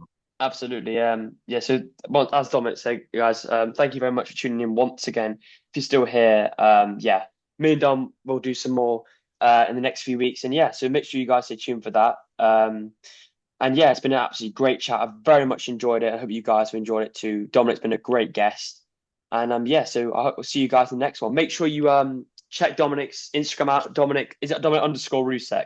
Yes, exactly. And go and check out his YouTube channel. Go and show some love there, guys. And Thank yeah, you. see you guys in the next one. Thank you very much for tuning in. Yeah. Peace out, guys.